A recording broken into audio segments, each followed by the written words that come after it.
로마서 8장 1절입니다. 1절 찾으면 같이 봅시다. 그러므로 이제 그리스도 예수 안에 있는 자에게는 결코 정죄함이 없나니 이는 그리스도 예수 안에 있는 생명의 성령의 법이 죄와 사망의 법에서 너를 해방하였음이라. 그리고 35절입니다. 34절입니다. 누가 정죄하리요? 죽으실 뿐 아니라 다시 살아나신 이는 그리스도 예수시니 그는 하나님 우편에 계신 자요 우리를 위하여 간구하시는 자니라. 누가 우리를 그리스도의 사랑에서 끊으리요? 37절 그러나 이 모든 일에 우리를 사랑하신 이로 말미암아 우리가 넉넉히 이기느니라. 같이 기도하겠습니다.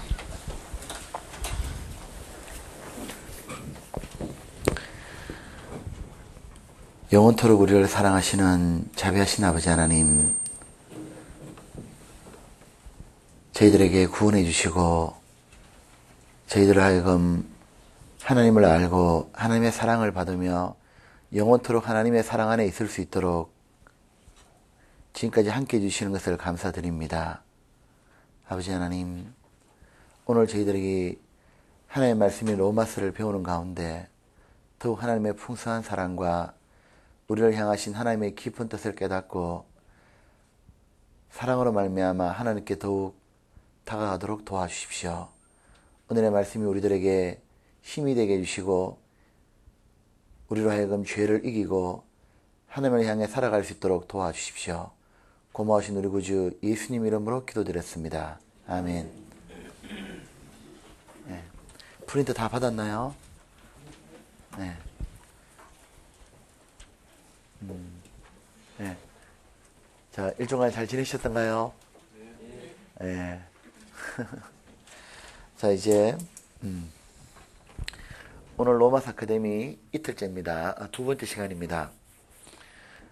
지난번에 말씀드린 대로 로마서가 1장부터 16장까지 있죠. 있고 로마서는 가장 이해하기 쉽게 하면 바울 사도가 전도 집회를 한 거하고 똑같습니다.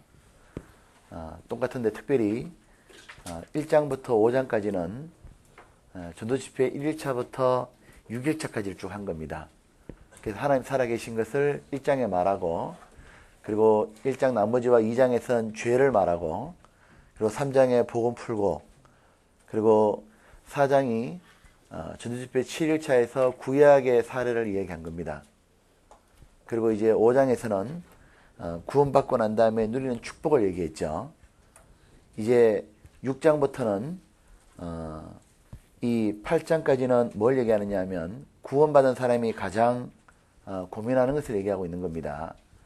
바로 구원받은 사람 속에 있는 이 육신, 죄를 어떻게 이길 것이냐 이걸 다루고 있는 겁니다. 그리고 9장부터 11장까지는 삽입구라 볼 수 있고 유대인에 관한 얘기고, 12장부터 16장까지는 더 구체적으로 신앙생활에 대해서 얘기하고 있는 겁니다. 그러니까 이런 걸 뜻하는 거죠. 이 로마서 자체가 그 당시에 그 로마에 구원받은 사람이 모여 있는데 그들이 아직 전도인이었고 성경이 완성이 안 돼 있으니까 교리적으로 많이 흔들렸던 겁니다. 그때 이제 구원에 대한 것을 확실히 심어주려고 1장부터 5장까지 보내줬고, 구원받고 난 다음에 죄를 처리하는 문제에 있어서 많이 갈등하니까 그걸 확실하게 알려주려고 6장부터 해서 8장까지를 적어준 겁니다. 그러니까 원칙이라는 게 있는 거예요. 자, 한번 보시죠. 이 구원받고 난 다음에는요, 다 나눴습니까? 구원받고 난 다음에는 무엇이냐면 자신이 신앙의 원칙이 있고 틀이라는 게 있는 거예요. 법칙이라는 게. 그러니까 그걸 확실하게 확고부동하게 지키는 게 중요한 겁니다. 그러니까 구원받는 것이 죄를 깨닫고 하나님 계신 거 알고 죄 깨닫고 예수님 복음을 충분히 우리가 믿을 때 구원이 확실히 되는 거잖아요. 마찬가지로 구원받고 난 다음에 신앙생활도 로마서 6장에서 8장까지 해야 신앙이 되는 거예요. 그걸 완전한 교리로 준 겁니다.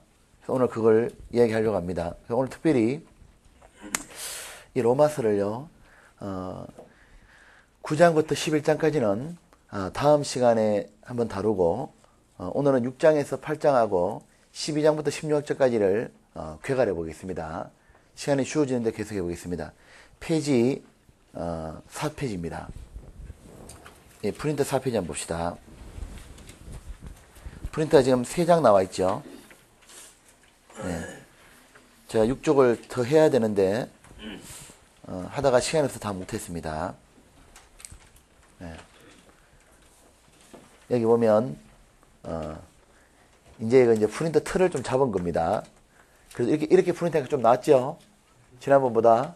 그지요? 예, 안 낫다 하면 큰일 나요. 우리 자매님들이 해준 겁니다. 청년들이자.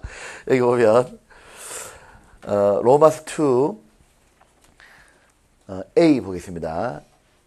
이제 크게, A, 5쪽에는 또 B, C 이렇게 나가도록 하겠습니다.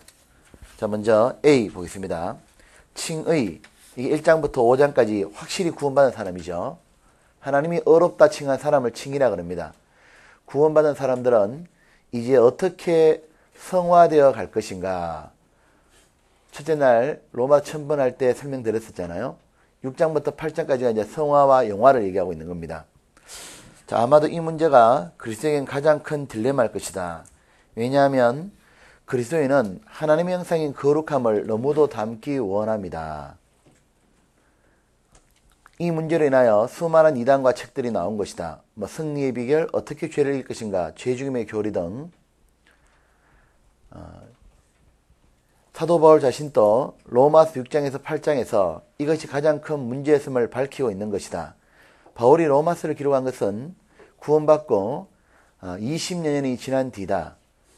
그는 신앙생활의 체험 속에서 깨달은 바를 성령의 감동하심으로 적은 거다.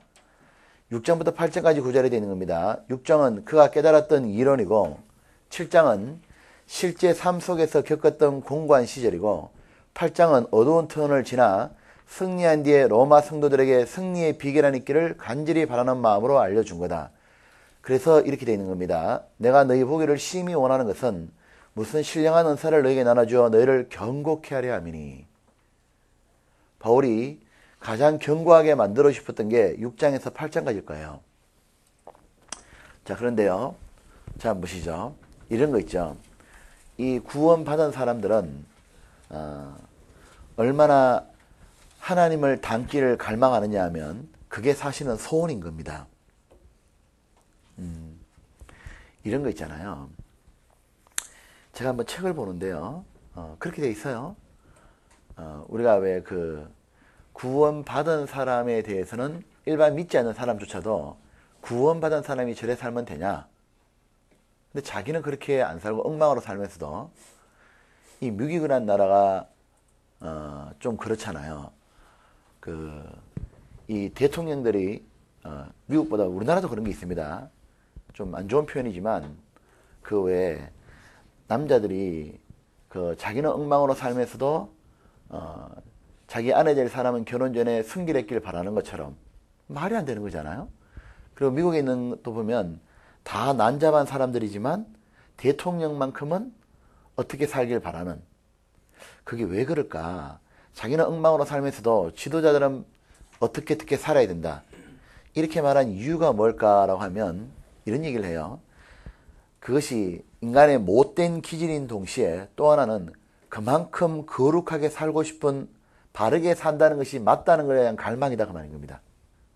하물며 구원받은 사람들은 무엇이냐면 하나님의 형상인 영혼이 살아났잖아요. 그러니까 하나님의 형상을 담고 싶은 거예요. 거룩하게 살고 싶은 마음이 간절한 겁니다. 구원받고 나면요, 제일 문제되는 게 뭐냐면 죄를 지으면 괴로운 거예요. 그러니까 구원받은 사람을 양에 비유하잖아요. 돼지가 아니라. 그러니까 돼지는 가다가 더러운 데 빠지면 그냥 주저앉아가 좋다고 있는 겁니다. 양은 가다가 한번 빠질 수도 있잖아요. 빠지고 나면 어떻게 하든지 주저앉았다 일어나려고 그러는 거예요. 양이 견디지를 못하는 겁니다. 그러니까 구원받고 나면은 이 죄 가운데 계속 살 수가 없게 돼 있는 거예요. 벗어나고 싶어서 발부림을 치는 겁니다. 왜냐하면 주님의 영혼이 이 구원을 받고 나니까요. 어떤지 바르게 살고자 하는, 거룩하게 살고자 하는 열망이 있다고 말입니다. 그러니까 이 로마 옛날 초대교회 때도 그런 게 있을 거 아니에요. 구원받고 나니까 이제 그렇게 살고 싶은데 안 되니까 뭐 이래야 된다, 저래야 된다, 저래야 된다, 이래야 된다 이런 말이 많았을 거 아니에요. 근데 바울 사도도 구원을 받고 난 다음에 시간이 쭉 보내보니까 이것이 알고 있는 이론하고 실제로 살아보니까 이게 진짜 안 되는 게 있더라 그 말입니다. 바울은 6장에서는 뭐냐면 구원받고 나면 이렇게 살아야 된다. 이론을 딱 말한 거예요. 근데 7장에 딱 들어가면 그런데 실제 살면 무너지는 경우가 있다 이렇게 말하는 거예요. 그 7장에 그 유명한 오호라 공고한 사람이로다. 이 사망의 몸에서 누가 나를 건져내랴. 바울은 7장을 지나가 본 거예요. 실제 삶 가운데 지나보고 난 다음에 그런데 8장에 딱 들어가면 우리가 읽었던 본문처럼 이제 승리의 탄성을 탁 짓는 겁니다. 그리스도 예수 안에 있는 자는 결코 정죄함이 없나니 나아가면서 우리를 사랑하시는 그리스도의 사랑으로 말미암아 넉넉히 이기느니라 하고 그가 쫙 말하고 있는 거예요. 그러니까 우리도 이 바울이 6장에서 8장까지 말한 것은 간단하게 깨달은 걸 얘기한 게 아니에요. 근데 왜 이단들이 많이 나오느냐 하면 이 구원받고 난 다음에 죄 문제 때문에 고민을 많이 하니까 구원받은 사람을 이상한 교리에 빠뜨리는 게 그 유명한 왕중생 이런 거다 하는 겁니다. 뿐만 아니라 이 문제가 항상 문제가 되는 거예요. 그러니까 단번에 뭐 하나 깨닫고 나면 신령해진다. 어떤 교리는 말하기를 이제는 다시는 죄에 대해서 생각도 안 하게 된다. 다시는 죄 안 짓게 된다. 별 이상한 교리가 다 나오는 거예요. 그러니까 구원받은 사람이요. 갈망이 생기잖아요. 한 방에 이게 안 되겠나 싶어가지고. 그걸 해보는데 들으면 그럴듯한데 안 되는 겁니다. 그래서 우리는 오늘 이 문제를 확실히 해야겠습니다. 여기 보면 이 6장부터 해가지고 12장까지를 크게 5단계로 나눌 수 있는 겁니다. 여기 페이지 4페이지 봅시다.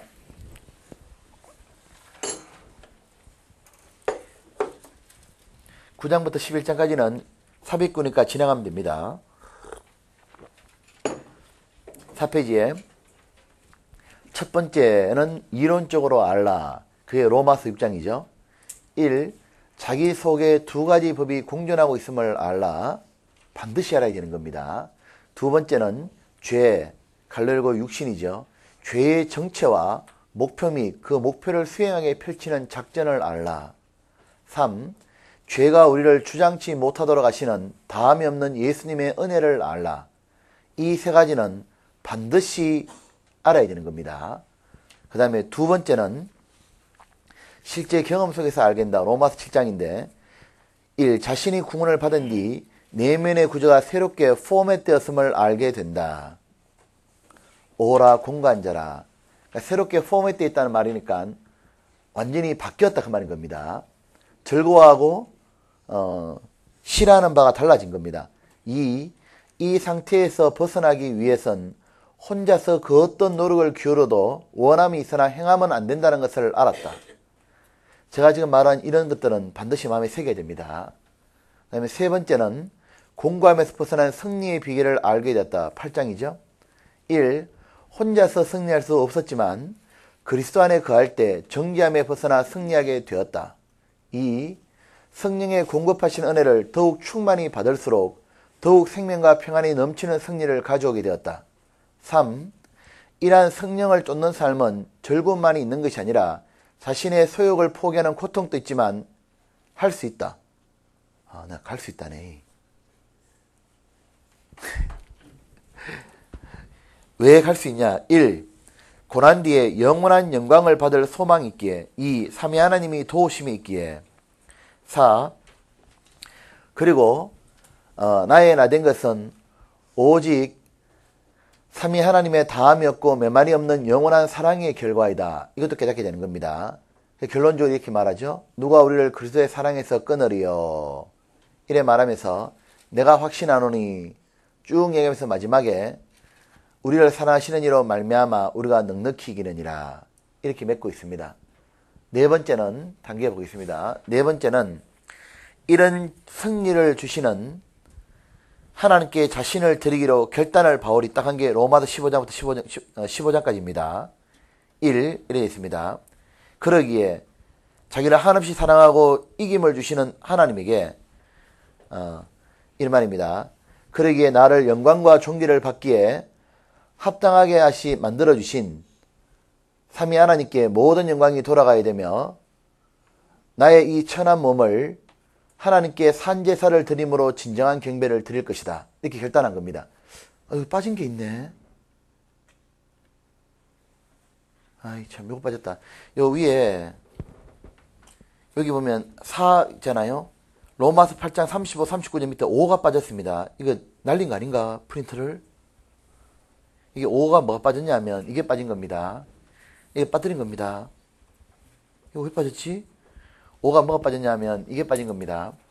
왜 하나님이 우리에게 죄를 이기는 이김을 주시고 도와주시느냐 하면은 우리에게 영광을 주시려고 그런 말이 빠진 겁니다. 그게 로마서 8장 29절부터 30까지 얘기인 거예요. 제가 여기 적어 놓으세요. 요 네 번째 위에 5입니다. 5 해놓고 왜 우리에게 하나님이 이렇게 승리하게 하시냐면 영원한 영광을 주시려고 갈라디아 로마서 8장 29절부터 30절 이렇게 적어놔요. 여기 미스가 됐을까? 그럼 여기 됐습니다. 그러니까 이제 밑줄 친 네 번째는 이런 승리의 영광을 주시는 하나님께 너무너무 감사하잖아요. 그러니까 자신을 드리기로 결단을 딱 맺었다는 게 12장부터 15장까지입니다. 그러면 1. 이게 이제 이건 겁니다. 이렇게 승리를 주신 하나님은 가만히 보면 하나님이 자기를 승리토록 만들어 주신 겁니다. 그렇기 때문에 하나님께 모든 영광은 돌아가야 되고 그 하나님께 영광을 돌리기를 위해서 자기의 천한 몸을 하나님께 온전히 드리는 산제사로 바치겠다는 것이 로마서 11장 끝절부터 12장인 거예요. 그 다음에 어딘지 지금 찾았습니까? 예, 4쪽 밑에 2. 자, 그러면 이 로마 12장에 계속 읽어보면 요거는요 꼭 두고 나중에 성경 읽어보면 됩니다. 하나님께 대한 예배의 시작은 그리스도 안 교회에서 자기의 위치를 지키고 교회를 통해서 받은 은사, 직분입니다. 가지고 헌신함으로 되는 거다. 올바르게 교회를 섬기는 거다 라고 말하는 게 로마서 12장 3절부터 13절까지의 내용입니다. 그 다음에 3. 또 하나 하나님을 섬기는 방법이 이방인에게는 주님의 사랑으로 대하는데 1. 특별히 이방인 중 핍박하는 자에게는 원수를 악으로 갚지 말고 하나님께 부탁드리며 화평을 도모하라. 그게 12장 그 뒷구절이고 2. 이방인 중 특별히 권세자나 국가가 세운 질서 아래 순박하라. 이는 하나님이 세운 질서다. 그래서 모든 사람에게 정상적으로 사는 걸 보여주라 그 말입니다. 그게 로마서 13장 얘기고 3. 갈로 3번 또 이방인에게 모든 걸 사랑으로 행하라. 이것이 율법의 안성임에 예수님이 드러나는 거다. 실제 삶 가운데 예수님이 드러나는 것은 바로 사랑을 실천하는 거다. 그게 로마서 13장 뒷구이고 4. 말세가 될수록 예수님을 빛나게 하고 육신의 일을 도모하여 이방인처럼 신앙의 잠을 자지 말라. 뭔가 구별돼야 되는 거다. 이게 로마서 13장 끝절입니다. 그래서 제일 먼저 교회를 섬길 걸 얘기하고 두 번째 뭐냐면 이방인을 섬길 것을 딱 얘기하는 겁니다. 12장 13장이 끝나고 그 다음에 4. 교회가 너무도 중요하기 때문에 다시 교회를 얘기하는 겁니다. 형제 자매에겐 더욱 사랑을 실천하라 이제. 그게 14장 15장 얘기입니다. 사랑을 실천하는 방법이 뭐냐 하면 14장은 1. 사랑은 서로를 이해하고 용납하는 것 실천되기에 정지하면 안 된다. 서로를 용납하라가 14장입니다. 용서하라 그 말입니다. 용서의 실천을 말하고 있고 2. 로마서 15장은 사랑은 서로의 필요를 채우는 승김으로 되는 것이에 자기를 기쁘게 하려고 살면 안 된다. 그래서 다른 사람의 필요를 채워주는 쪽으로 살아가거라. 그래서 예루살렘에 구제하라고 말하고 있는 겁니다. 그게 로마서 15장 얘기인 겁니다. 그리고 다섯 번째 마지막 로마서 16장은 이런 헌신을 통해 함께 승리를 가져왔고 영원한 영광을 받을 신앙의 금메달리스트들의 명단이 로마서 16장에 딱 나와 있는 겁니다. 이렇게 구조가 되어 있는 겁니다. 자, 오늘은 할 내용이 되게 많습니다. 자, 보세요. 이거 이제 우리 다시 한번 개관해 봅시다. 로마서가 1장부터 16장까지가 있잖아요. 그럼 이렇게 있는 겁니다. 로마서가 1장부터 5장까지가 자, 그때 말한 것처럼 칭의. 자, 인간에게 최고의 문제가 뭐냐 하면은 죄 문제입니다. 그러니까 로마서는 인간의 아담이 범죄함으로 인해 가지고 이 아담이 하나님이 저주를 딱 내리실 때요. 이 하나님이 아담에게 저주 내린 게 뭐예요? 아담은 모든 관계가 끊어진 겁니다. 이 저주를 받을 때요. 하나님과 관계도 다 끊어져 버린 거예요. 인간은 모든 좋은 걸 주는 분이 하나님인데 하나님과 교통이 딱 끊어지는 순간 다른 것도 다 파괴되는 겁니다. 그 다음 파괴된 게 뭐예요? 자기의 아내인 하와하고 이웃과의 관계도 파괴됐습니다. 그 다음 파괴된 게 자기 주변에 있는 자연도 다 파괴된 거예요. 마지막으로 파괴된 게 뭐냐 하면 자기의 종교학도 파괴되어 버린 겁니다. 그리고 후손에게 물려준 게 뭐냐면 망가진 걸 다 물려준 거예요. 그러니까 이 아담이 범죄함으로 인간은 완전히 망한 겁니다. 맞잖아요? 그 인간은 그 속에서 깨달았던 게 뭐냐면 이걸 깨닫는 겁니다. 인간은 완전히 구제불능이다. 이래 된 거예요. 그런데 둘째 아담 예수님이 오셔서 모든 걸 회복시킨 겁니다. 그러니까 로마서 5장에 나오는 것처럼 인간의 최고의 문제는 뭐냐면 한 사람이 바로 아담입니다. 우리 이제 이 로마서를 배우고 나면 반드시 로마서를 읽어야 됩니다. 그래야 이해가 되거든요. 한 사람이 불순종함으로 아담 때문에 모든 사람이 죄인이 떨어진 거예요. 인간은 죄인으로 났기 때문에 삶에서 뭐냐면 이 죄의 고통을 받는 거예요. 삶에서. 그래서 인간은 범죄하고 이 죄의 고통을 받음으로 인해 가지고 행복은 깨어졌고 결국 이 죄를 지음으로써 결국 죽음이 왔고 나중에 심판받고 지옥까지 떨어지는 거예요. 이것이 인간의 최고의 문제인 겁니다. 그러니까 이 로마서는 뭘 다루고 있냐면 인간의 본질을 다루는 겁니다. 그러면 제일 먼저 다루는 게 뭐냐면 인간의 최고의 문제는 죄 문제다. 시작이 뭐 때문에 됐냐? 아담 한 사람으로 죄인이 된 거다. 이거부터 시작해가지고 인간이 어떤 죄를 짓는지를 고발하고 있는 겁니다. 그리고 어떻게 그러면 이걸 풀 거냐? 이걸 말하는 거예요. 자, 이것이 우리가 아는 전도 집회와 우리가 생활 설교 듣는 전부 다 그 말인 겁니다. 사실은. 자, 이렇게 되는 겁니다. 결국은 이 말이죠. 이 죄를 벗어나서 죄 사함을 받을 뿐만 아니라 의롭게 바르게 살아서 어떻게 다시 하나님의 영광을 회복하겠느냐. 인간이 하나님의 영광 받기에 창조받았는데 어떻게 하면 다시 하나님의 영광을 받기에 합당한 사람이 될 수 있겠느냐. 이 문제를 다루고 있는 게 로마서가 말입니다. 그러니까 이 로마서가 추구하는 게 뭐냐 하면 하나님이 사람을 창조한 목적과 구원의 목적을 일치시키고 있는 거예요. 그래서 어떻게 하면 내가 하나님의 영광을 받겠냐. 제일 먼저 필요한 게 속죄함을 바탕으로 이 말이죠. 일단 죄사함은 그게 칭입니다. 속죄를 받을 뿐만 아니라 의롭게 되었을 뿐만 아니라 실제 삶도 뭐죠? 의롭게 살아가는 가운데 영광을 받는 거예요. 맞습니까? 이 문제를 다루고 있는 겁니다. 그래서 로마서 1장부터 5장까지는 뭐냐면 어떻게 하면 그러면 우리가 일단 하나님 앞에 자, 눈 떠요. 눈 떠요. 안 한다. 저 그러면요. 졸면 자, 깍지 입시다. 선생님 어젯밤에 깍지 깼는데요. 또 깍지 껴요. 자, 앞으로 자, 위로 올리겠습니다. 예. 예. 졸면 문 엽니다. 자, 뒤로 제낍시다. 자, 앞으로 피곤하죠? 예. 자, 허리 풀겠습니다. 예. 아마 피곤할 거예요. 자, 만약에 졸리는 데가 있으면 문을 다 열어요. 예. 겁다가 못 좁니다. 자. 자, 이제 봐요. 이 문제를 하나님은 이렇게 하신 거죠. 이 문제를 자, 바울 사도를 통해서 전도 집회를 갖게 하는 겁니다. 그걸 오늘날 이완 목사님 집회를 이렇게 하시는 거예요. 그러니까 똑같은 겁니다. 어떻게 하시냐면 이렇게 하죠. 칭의 문제를 다루기 위해서 제일 먼저 필요한 게 뭐냐면 하나님의 살아계심을 설교했죠. 그게 로마서 1장입니다. 그 다음에 4일차 끝나면 5일차에 뭐 해야 됩니까? 죄를 이야기하는 거예요. 그 죄를 지적하는 게 로마서 1장, 2장 이야기죠. 그래서 반을 이방인이 짓는 죄를 얘기하고 그 다음에 일반 교회가 짓는 죄를, 유대인이 짓는 죄를 또 반 얘기한 겁니다. 5일차를. 그 다음에 그럼 어쩌면 되겠냐. 그러니까 사람이 죄를 지적받고 나니까 이제 그러면은 내가 이 죄를 용서받고 하나님 앞에 의롭게 되고 싶은데 나도 뭔가 그럼 이제부터 열심히 해야겠다. 이래 말하니까 열심히 해도 안 된다.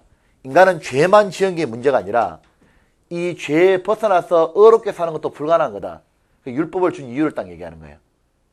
그러니까 율법을 못 지키고 정죄를 받는다 이러니까 방법이 뭐냐. 예수님을 믿는 길밖에 없는 거다. 우리의 구원은 밖으로부터 와야 되는 거다. 그리고 예수님을 딱 얘기하는 거예요. 그리고 이제 4장 5장 아까 말한 거죠. 이제 이거 다루는 겁니다. 6장부터 8장까지는 뭘 얘기하느냐면 이제 그러면 어떻게 하면 우리가 그러면 성화될 거냐.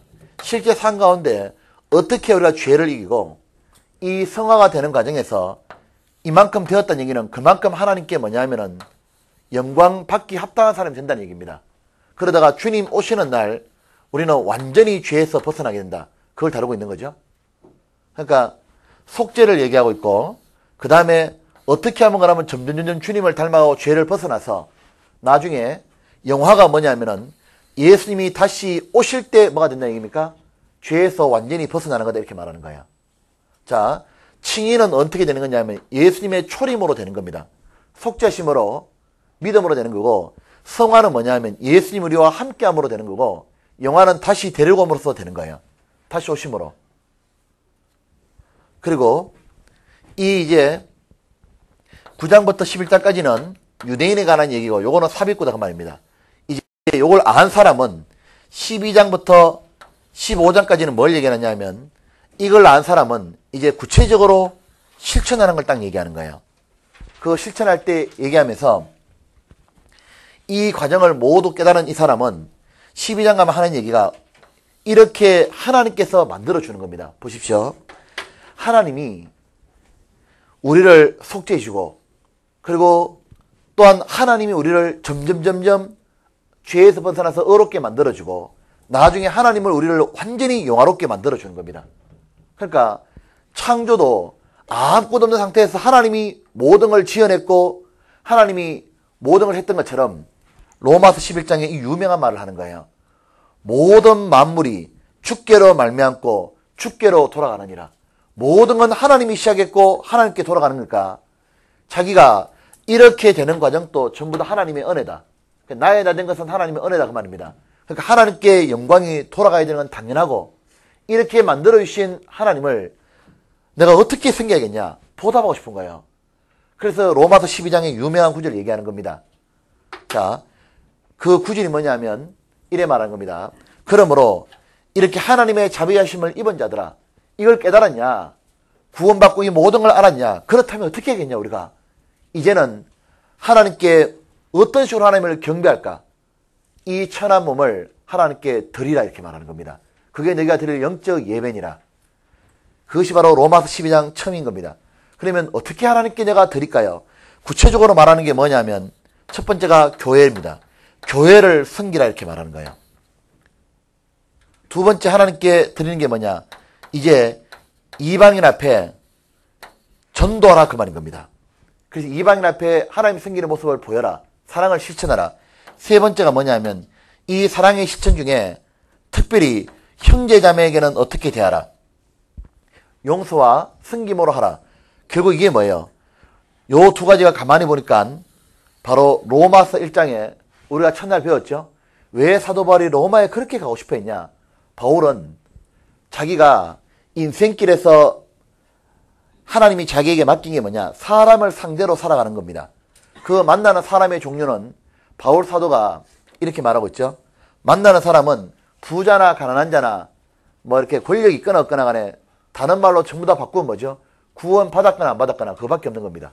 그 자기 인생길에서 구원 받은 사람을 만날 때는 어떡하든지 이 형제자매를 신앙을 세우려고 결심한 거고 이방인을 만날 때는 어떡하든지 이들에게 복음을 전하려고 자기는 존재하는 거다. 바울은 로마 1장에서 자기는 이렇게 된 상태에서 지금 이야기하고 있는 거예요. 그러면서 이렇게 살아가는 게 이것이 바로 구원받은 사람의 삶인 거다. 그리고 이렇게 헌신하며 살아가는 사람들이 16장 가가지고는 뭐냐면은 바로 이렇게 영광스러운 얼굴들을 비춰주고 있는 거예요. 이것이 바로 로마서입니다. 맞습니까? 자, 그러면 이제 우리가 다룰 문제 이 문제입니다. 6장부터 8장까지를 지금부터 이제 공부하겠습니다. 이 6장부터 8장까지는 자신이 우리가 지금까지 설교를 늘 들었던 거예요. 특별한 게 아니에요. 다만 이것이 마음에 새기도록 딱 정리해야 되는 겁니다. 자, 페이지 5쪽입니다.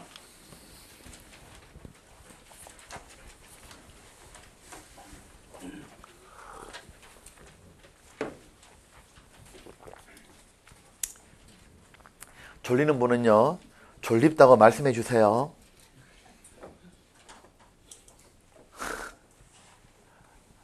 네. 졸립다고 꼭 얘기해야 돼요. 자, 5페이지. 자, B 보겠습니다. 누가 대표로 누가 읽어주면 좋겠다. 자, 여기 보면. 자, 첫 번째부터 우리 이제 이거는 마음에 새길 걸 하나씩 봅시다. 구원받은 뒤에는 자기 속에 두 가지 법이 있음을 알아야 된다. 이건 우리가 잘 알고 있는 거죠. 로마서 7장 보겠습니다.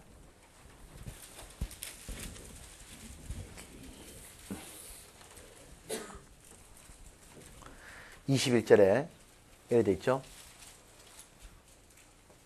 여기 보면 누가 좋은지 내가 볼게요.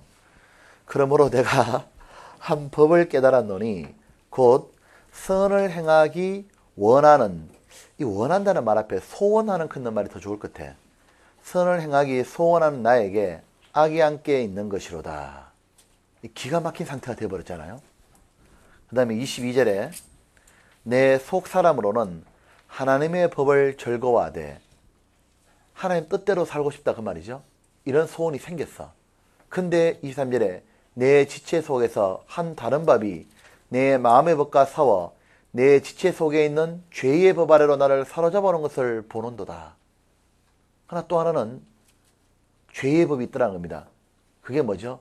내 육신의 소욕대로 살고자 하는 소원도 있는 거예요, 이게. 그러니까 24절에 오호라 나는 공고한 사람이로다. 이 사망의 몸에서 누가 나를 건져내랴. 자, 지금 이런 걸 말하는 거죠. 우리가 충분히 알고 있는 내용입니다.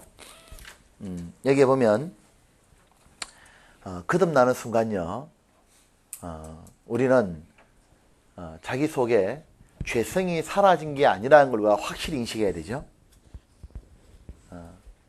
저는 사실요, 이렇더라고. 나는 구원받고 난 다음에 죄성이 나간 줄 알았어, 진짜로. 그 왜 그러냐니까요. 구원받은 기쁨이 너무 크잖아요. 그러면 일시적으로 있지 않습니까? 자기는 죄 안 지을 것 같아, 진짜. 그렇게 해본 적이 없어요? 내만 그런 거 아니죠. 그런 사람 몇 명 있더라니까. 내가 보니까 있잖아요. 저는 그게 며칠 갔냐면 3일간은 정말요, 진짜 그냥 가더라고. 구원받고 나니까 어떤 마음이냐면요, 이건 진짜 완전히 모든 게 용납 가능입니다. 모든 게 완전히 모든 게 용납 가능이고, 이렇게 구원받고 나니까 뭐 친구들이 뭐라 말해도 좋고 해서 뭐 다 좋아. 이건 전화할 때 그래서 세상도 달라 보이고 이거 완전 희한한 거예요, 완전히. 그러니까 나는 이제 완전히 신령해진 겁니다, 완전히. 그래가지고요, 나는 죄가 완전히 싹 빠져나간 줄 알았어. 야, 얼마나 좋은지 몰라요. 근데 3일 지나고 난 다음에 제가 얘기했죠. 밖으로 집어 던진 거. 제 친구들이요, 자꾸 이게 이용해 먹으니까요, 이 밥그릇이 날아가더라니까, 이제.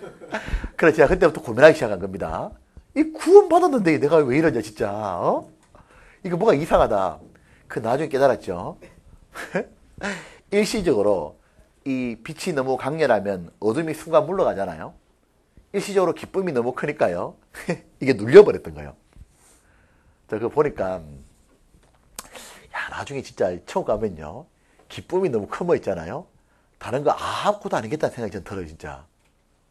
이게 너무 크고 좋으니까요, 딴 건 다 시시한 겁니다. 그래, 이제, 우리가 근데 처음에 혼동하면 안 될 게, 구원받았다 해가지고, 이 죄성이 빠져나가는 게 아니라 일시적으로 잠깐 눌렸던 거다, 그 말인 겁니다. 시간 지나면 여기 있다고 티 나오잖아요. 자, 그 다음에 이제 그부터 이 티 나온 것 때문에 고민스럽잖아요. 이제 하는 겁니다. 여기 보면 이제 한번 봅시다. 여기 이제 B 밑에 2번 프린트에 이 거듭나는 순간 다만 죄성이 사라진 게 아니라 새로운 게 하나 생겼죠. 그게 뭐냐면 주님 뜻대로 살고자 하는 새롭고 거룩한 욕구, 갈로 열고 성령의 소욕, 또 다른 말로 새 사람 이렇게 말하는 겁니다. 자, 가 생긴 것이다. 그러니까 이것이 바로 로마서 6장 4절, 7장 6절, 7장 22절 했잖아요. 한번 찾아봅시다. 로마서 6장 4절입니다. 이 표현을 좀 알면 좋겠습니다. 여기 보면 6장 4절에 이렇게 되어 있죠. 그러므로 우리가 그의 죽으심과 합하여 세례를 받음으로, 이 말은 뭐죠? 예수님 죽음이 나의 죽음이라고 이제 믿어졌죠. 그러니까 구원받는 걸, 죄사함 받은 걸 말합니다. 세례를 받음으로 그와 함께 장사되었니 이는 아버지의 영광으로 말미암아 그리스도를 죽은 자 가운데 살으신 같이 우리로 또한 뭐라 표현했습니까? 새 생명 가운데 행하게 하려 함이니라. 자, 여기에 이래 말하고 있죠. 새 생명이라 그랬습니다. 잘 보세요. 이 새 생명을, 이 생명이라고 말한 것은 활동을 하는 겁니다. 맞습니까? 이 생명은 다른 말로 하면 이렇게 말하면 되겠죠. 새 살아있는 사람이다 그 말이에요. 새 사람. 맞아요? 그리고 이건 또한 다른 말로 하면은 이게 뭐냐면 새 사람을 다른 표현 또 이렇게 표현하는 겁니다. 아, 내가 가만 보니까 내 속에 활동을 하고 있다 그 말입니다. 바울이 이렇게 말하거든요. 자기 속에 뭐가 있냐면 두 개의 사람이 살고 있는 것 같은 거야. 하나는 옛 사람이란 건 뭐냐면 이게 바로 죄성이다 그 말입니다. 이거는 이렇게 되는 겁니다.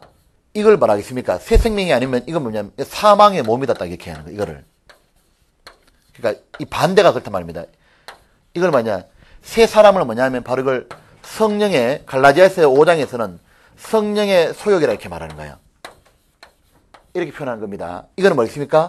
육신의 뭐겠습니까? 소욕이다 이렇게 말하는 거예요. 자, 이걸 또 다른 말로 뭐냐면은 성령의 소용을 성령의 새로운 거라 딱 이렇게 말합니다. 로마서 7장입니다. 7장 여기에 6절에서 이렇게 말하고 있죠. 여기 보면 이제는 우리가 얽매였던 것에 대해서 죽었으므로 율법에서 벗어났으니 이러므로 우리가 뭐라 했습니까? 영의 새로운 것으로 생길 것이요 의문의 무거운 것으로 아니었잖아요. 영의 새로운 게 뭐냐면 새 생명하고 똑같은 말입니다. 이 성령의 새롭게 하심이거든요. 그러면 성령의 새롭게 하심이 도대체 뭐냐? 더 구체적으로 7장 22절인 겁니다. 내 속 사람으로는 뭐라 했습니까? 하나님의 법을 즐거워하되. 자, 보시죠. 여기 보면 성령의 소욕이라는 말을 다른 말로 하면 이거 다 우리 아는 건데 좀 정리하는 겁니다. 이게 바로 새롭게 하심이라는 말은 새로운 소원이 들어왔다 그 말입니다. 그 새로운 소원이 도대체 뭐냐? 이걸 또 속사람이라고 하죠.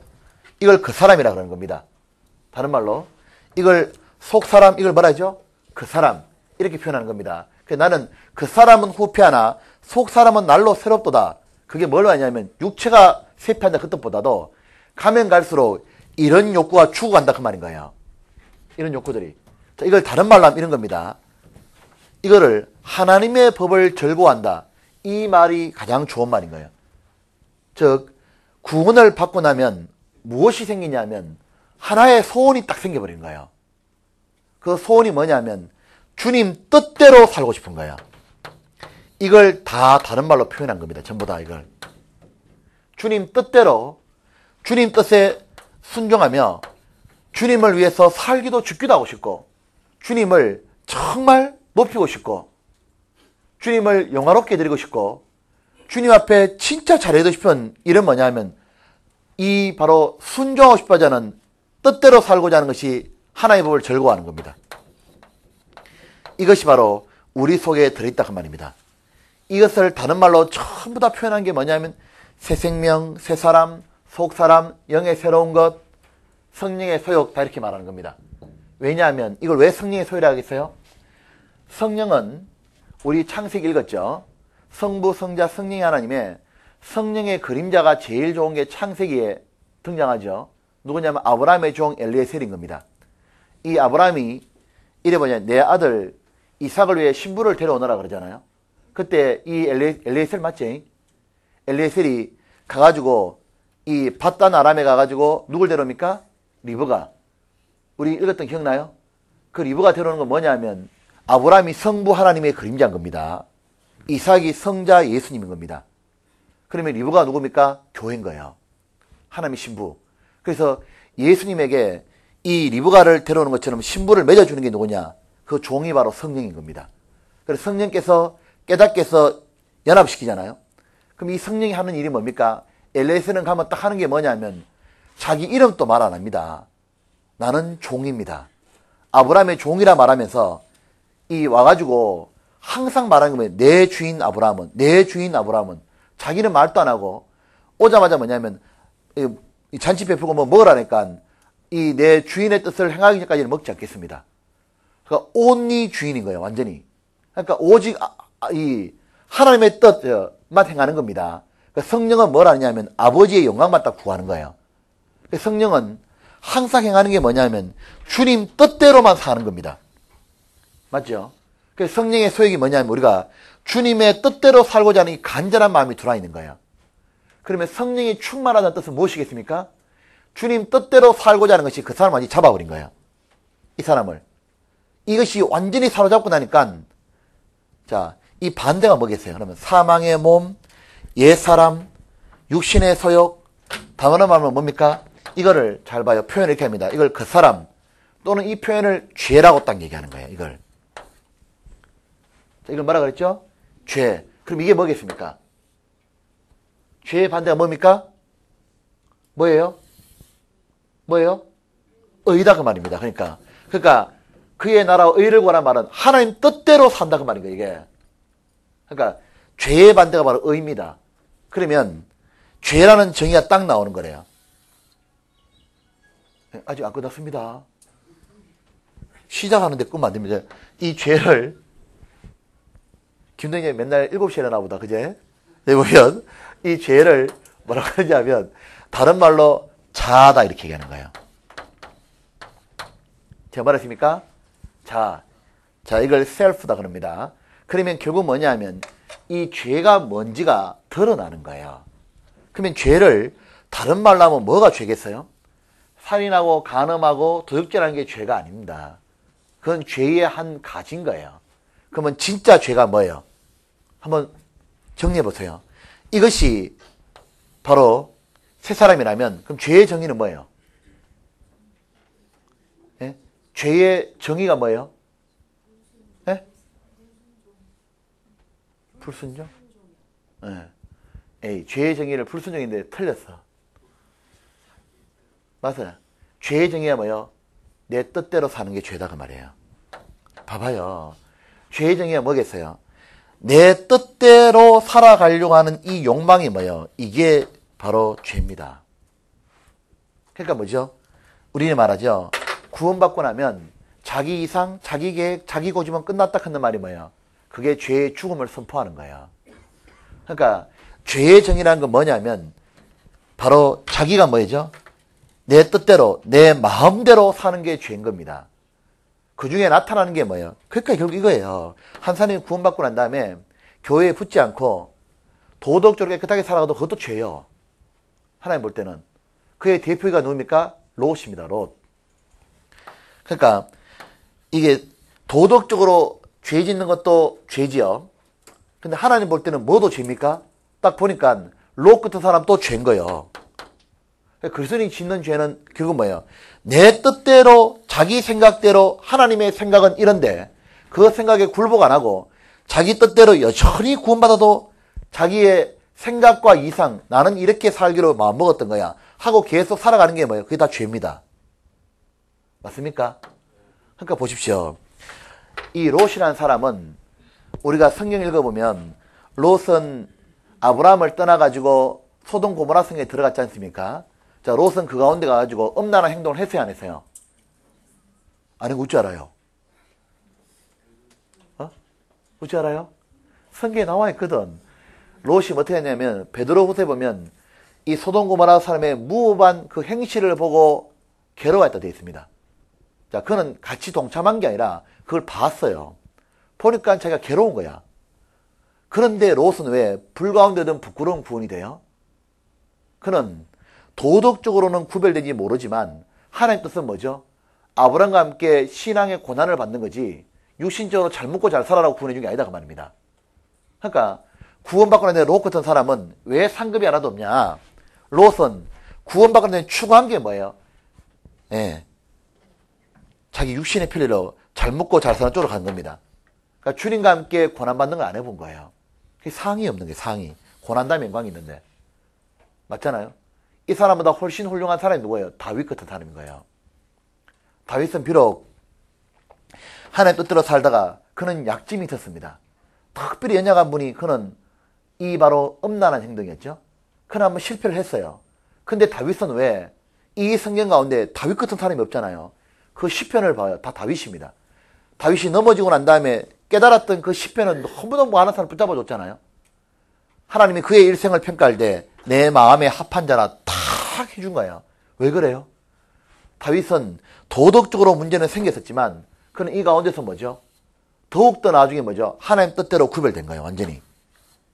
그래서 이 진정한 신앙생활은 뭐냐면요. 이래 말하는 겁니다. 정한 짐승을 말할 때 이 대생임질을 하면서 쪽발이 갈라졌다 그랬잖아요. 대생임질이 뭐예요? 하나님 말씀을 계속해서 반복해서 심는단 말은 하나님 뜻대로 쪽발이 뭐죠? 갈라진 걸 말하는 거예요. 그것이 바로 정한 사람인 겁니다. 그래서 신앙생활할 때 많은 사람이 실패하는 이유가 뭐냐면요. 처음에 구원받고 나면은 착하게 살면 되는 거 아니냐. 이게 신앙의 수준이 틀렸다는 말입니다. 그러니까 죄의 정체가 뭐겠어요? 바로 이겁니다. 내 뜻대로 사는 거예요. 근데 왜 자기 뜻대로 살까요? 왜 그럴까요? 이게 교만이다 그 말인 거예요. 이제 우리는 봐요. 뭐가 교만인지. 내 뜻대로 사는 게 뭐겠습니까? 내가 하나님인 거예요. 그러니까 구원받고도 뭐냐면 왜 내 생각에는 내 마음대로 살아가냐면 자신이 뭐죠? 여전히 하나님께 자리를 안 내드리고 있는 거예요. 삶의 중심에. 맞췄습니까? 그래서 죄의 뿌리가 뭐냐면은 바로 하나님께 자신을 안 내드린 게 그게 죄다 그 말인 겁니다. 하나님의 위치를 딱 올려드리면 예수님 어떻게 했습니까? 내 뜻대로 마옵시고 주의 뜻대로 되기를 원하나이다. 그것이 뭐죠? 진정한 신앙이다 그 말인 거예요. 그게 신앙의 본질이고 그게 바로 겸손인 겁니다. 겸손이 뭡니까? 자기가 위치를 딱 아는 거예요. 그러니까 겸손은 누가 되느냐 하면 구원받은 사람이 되는 거예요. 그러니까 위치를 알고 주님을 사랑하는 마음이 들어와 있잖아요. 이런 소원 일단 하나님 주시는 겁니다. 그러니까 구원받은 사람에게 하나님 주는 축복이 뭐냐면 이 축복을 주실 거예요. 주님을 사랑하게 되는 마음을 주고 주님 뜻대로 살고자 하는 소원을 두시고 뭐랍니까? 그래 살아라 탁 말하는 거예요. 좋은 나무가 됐으니까 좋은 열매 맺어라. 이래 말하는 거예요. 맞죠? 왜 거룩하느냐? 너는 거룩하게 살고자 하는 열망이 있지 않냐 그 말인 거예요. 그리고 이렇게 살 수 있도록 주께서 너희 안에 계신다 딱 말하는 거예요. 이 소원이 있다는 말은 뭐예요? 이걸 다른 말로 하면 내 안에 계신 그리스도 이렇게 말하는 겁니다. 그래서 내 안에 주께서 계셔서 이 마음을 강력하게 불러일으킨 거예요. 그 빌립보서 2장에 너희 속에 소원을 두고 행하는 신이는 하나님이시니라 이 말하는 겁니다. 이런 소원을 주신 분이 하나님이고 이걸 딱 두신 거예요. 맞죠? 자, 이제 우리는 이제 한번 봅시다. 프린터.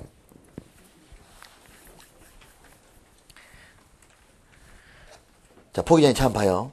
그러면 결국은 승리의 비결은 뭐예요? 주님 뜻대로 살고자 하는 마음이 자기를 사로잡는 겁니다. 맞습니까? 네.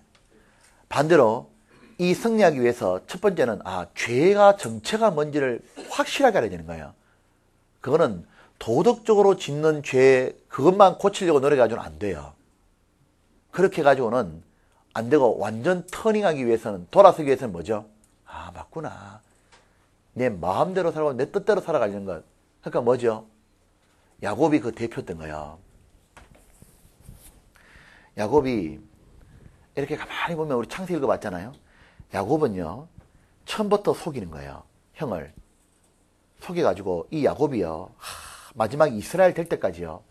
이스라엘 되는 과정이 뭐예요? 이스라엘은 하나님이 축복해주지 않으면 나는 하나님 안 내버립니다.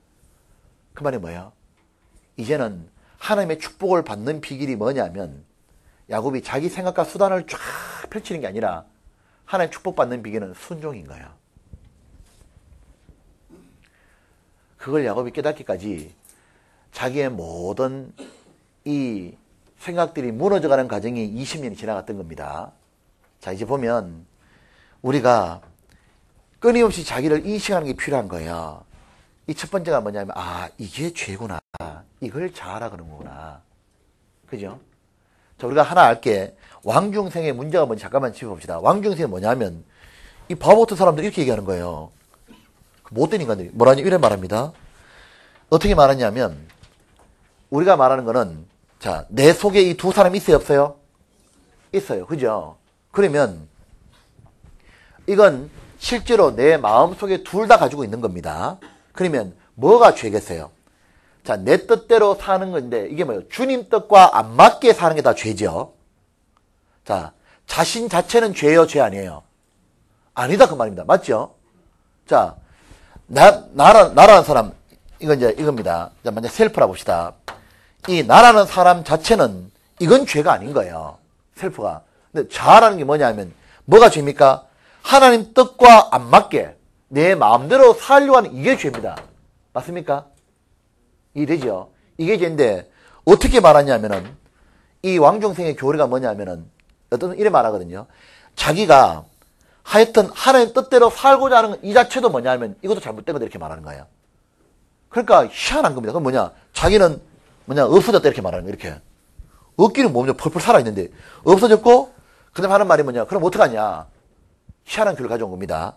자기가 잘못하는 것도 죄도 아니고 하여튼 그냥 하나님이 다 해준다 그냥 하나님이 다 해주는 게 아니라 어떻게 합니까? 보십시오. 하나님은 이걸 해준 거예요. 우리에게 주님 뜻대로 살고자 하는 마음을 주셨고 또 하나 이 마음이 만약에 일어났던 불씨라고 합시다. 내 마음속에 한 푼도 없는데 불씨가 일어났어요. 그럼 하나님 그 다음에 해주는 게 뭐죠? 기름을 부어주는 거예요. 여기다가요. 기름을 하나님이 이 기름을 부어주면 계속 이 불꽃이 타지 않습니까? 그런데 이 기름을 부어주기 때문에 인간은 해야 될 게 뭐냐면 첫 번째 해야 될 것은 이 기름 부음을 계속 받는 거예요. 맞죠? 이 기름 부음을 받는 순간 뭐죠? 그는 주님 뜻대로 순종을 해가는 것이 뭐예요? 그게 신앙생활인 겁니다. 그래서 하나님은 우리에게 다 한다 말할 때 우리가 아무것도 안 하는 게 아니에요. 하나님이 우리에게 불씨를 주시고 기름을 부어주는 걸 하시기 때문에 우리는 뭡니까? 불씨를 받기 위해서 구원받아야 되고 구원받은 사람은 기름 부음을 계속 받아야 되는 거예요. 이걸 하면은 뭐죠? 나머지가 된다 그 말인 겁니다. 이해되시죠? 이게 신앙생활입니다. 자, 그러면 지금부터 정리해 보겠습니다. 또 5페이지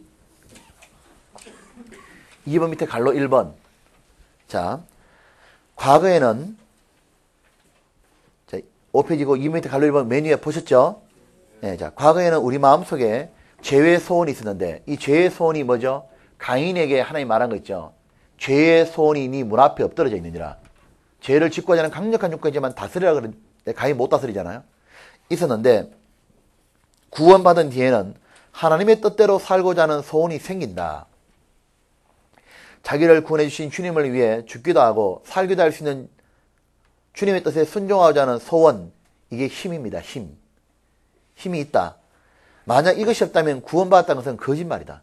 진짜 거짓말이에요.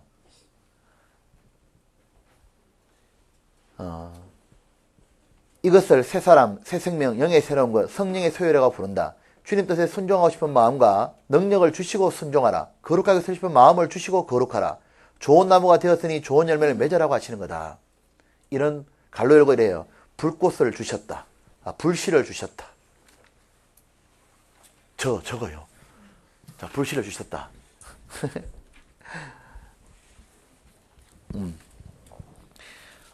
갈로 2번에 이것은 구약 성경에 약속하신 것이며 성령을 보내준 약속이거든요. 주님의 십자가 사역을 인해 보내주신 성령이 오신 결과다. 이 말이죠. 이거 한번 봅시다. 에스겔 36장. 이거 안 되겠다, 이거. 에이. 그래도 다 못하겠다. 에스겔 36장 봅시다. 자, 초스피드로 또 해야겠습니다. 36장 26절. 자, 봐봐요. 또 새 영을, 새로운 영을 너희 속에 두고 새 마음을 너희에게 주되 너희 육신의 굳은 마음을 제하고 부드러운 마음을 줄 것이며 또 내 신을, 성령을 너희 속에 두어 말했습니까? 같이 읽을까요? 너희로 내 율례를 행하게 하리니 너희가 내 규례를 지켜 행할지라. 맞죠? 그러니까 새 부드러운 마음이 주님 뜻대로 살고자 하는 마음이 있기 때문에 이래 된다 그 말입니다. 맞습니까? 네. 자, 이제 한번 보시죠. 이 구원받은 사람의 증거가 이래 말하지 않습니까?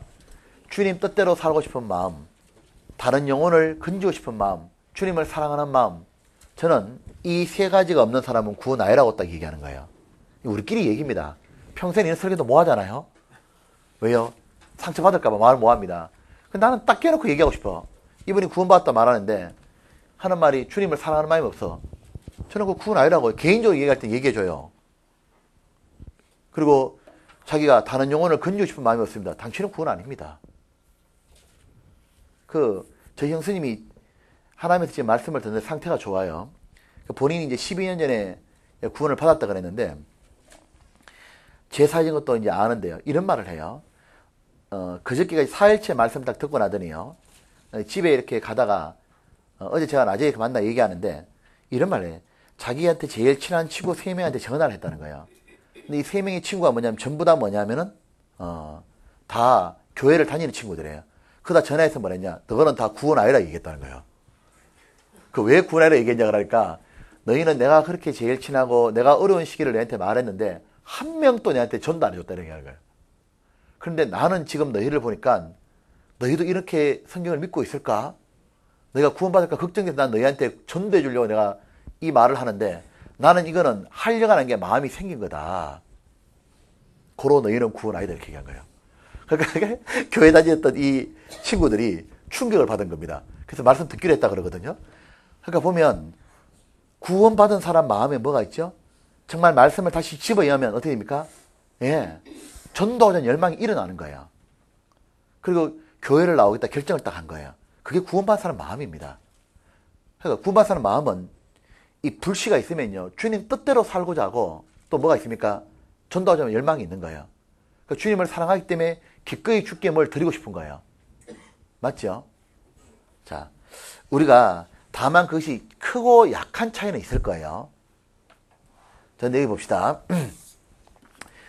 이제 위에 보면 3, 요것도 지금부터 외워야 됩니다. 자, 요거 갈로 3번 말고 그냥 3. 그러기에 결국 이런 말이죠. 죄성과 육신의 소욕, 내 마음대로 하나님의 뜻과 관계없이 살려는 것과 새 사람 성령의 소욕과의 치열한 전투가 벌어지는 전투장이 내 마음속에서 벌어지는 거다. 이거를 한번 따라합시다. 신앙은 전투다. 이걸 내가 완전히 인식해야 돼요. 이 신앙을 전투라 생각하지 않으니까요, 문제가 생기는 겁니다. 처음에 갈라디아서 5장입니다.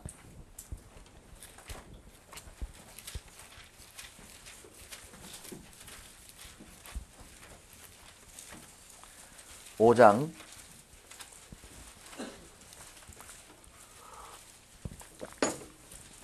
17절 308쪽. 자, 빨리 세웁시다. 여기 적어놓은 걸 안 볼까봐 제가 한 겁니다. 육체의 소욕은 성령을 거스리고 성령의 소욕은 육체를 거스르니 이 둘이 서로 뭐랬죠? 다른 말로 전투입니다. 너희의 원하는 것을 하지 못하게 하려 함이라. 우리의 원하는 건 둘 다 원하고 있거든요. 하나는 주님 뜻대로 살고 싶고 내 마음대로 살고 싶고. 그러니까 이기는 쪽으로 딸려간다고 말입니다. 자, 이거를 반드시 전투라고 생각해야 돼요. 이한 목사님 이 말씀 하시죠. 신앙생활은 뭐가 아니다? 장난이 아니다. 그 말이 뭐예요? 전쟁이다 그 말인 겁니다. 이 전쟁이라는 말을 다른 말로 표현해 보겠습니다. 이 전쟁이라는 말은 무슨 말이에요? 전쟁은 참가하는 데 의의가 있는 게 아니에요. 전쟁은 뭐죠? 올림픽이 아니잖아요. 전쟁은 뭐예요? 안 죽이면 내가 죽는 거예요. 맞아요, 맞아요. 이거 전쟁은 인식이 달라지는 게 뭐냐면 이 말입니다. 내가 내 뜻대로 살고자 하는 육신의 소욕을 안 죽이면 죽어요, 내가 죽는다고, 완전히. 이거는, 그럼 죽는다는 말은 뭔 말이냐면, 내 신앙생활에 성령의 뜻대로 살 때 주님이 주는 축복이 뭐냐면, 내적 열매와 외적 열매가 있어요. 다 날아간다, 그 말인 거예요. 그러니까, 뭐 생명과 평안과 이런 건 다 깨지는 거예요, 완전히. 다 깨지고, 그때부터 뭐죠? 오호라 공부한 자가 되는 거예요. 그리고, 외적으로 구원받는 열매를 자기를 인도하고 구원받고 이런 거 없다, 그 말인 겁니다. 그러니까, 우리가 어떻게 생각해야 되느냐 하면, 하나님의 은혜로 간혹 구원받을 수 있겠죠. 그러니까 반드시 마음속에 이거는 전쟁인 거예요. 전쟁이니까 사도 바울은 말했습니까?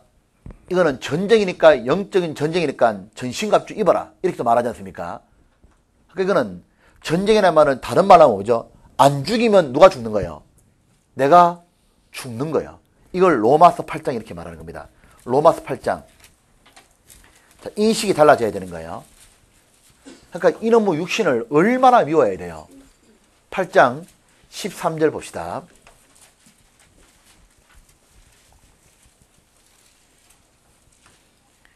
여기에 너희가 육신대로 살면 뭐라 했습니까? 반드시 죽을 것이로되, 육신에 죽을 것이로되 영으로서 몸의 행실을 죽이면 뭐죠? 살리니. 자, 여기서 죽고 산다는 말은 뭐죠? 죽는다는 말은 하나님 볼 때 죽은 신앙이고 생명력 없게 살고, 그러니까 새로 구원받은 사람답다는 티가 하나도 안 난다, 그 말입니다. 구원받은 사람의 즐거움과 기쁨 다 날아가고 힘없는 신앙이죠. 반대로, 자, 영어로 크는 말이 뭐죠? 자, 주님 뜻대로 살고자 하는 소원대로, 그 말입니다. 자, 이걸 어렵게 생각하지 말고 육신대로 살면 크는 게 내 마음대로 살고자 계속 놔두면 나는 이제 망하는 거고, 그 말이죠. 영이 뭡니까? 성령이니까 주님 뜻대로 살고자 하는 소원. 자, 그대로 순종하면 이긴다고 말이죠. 자, 보십시오.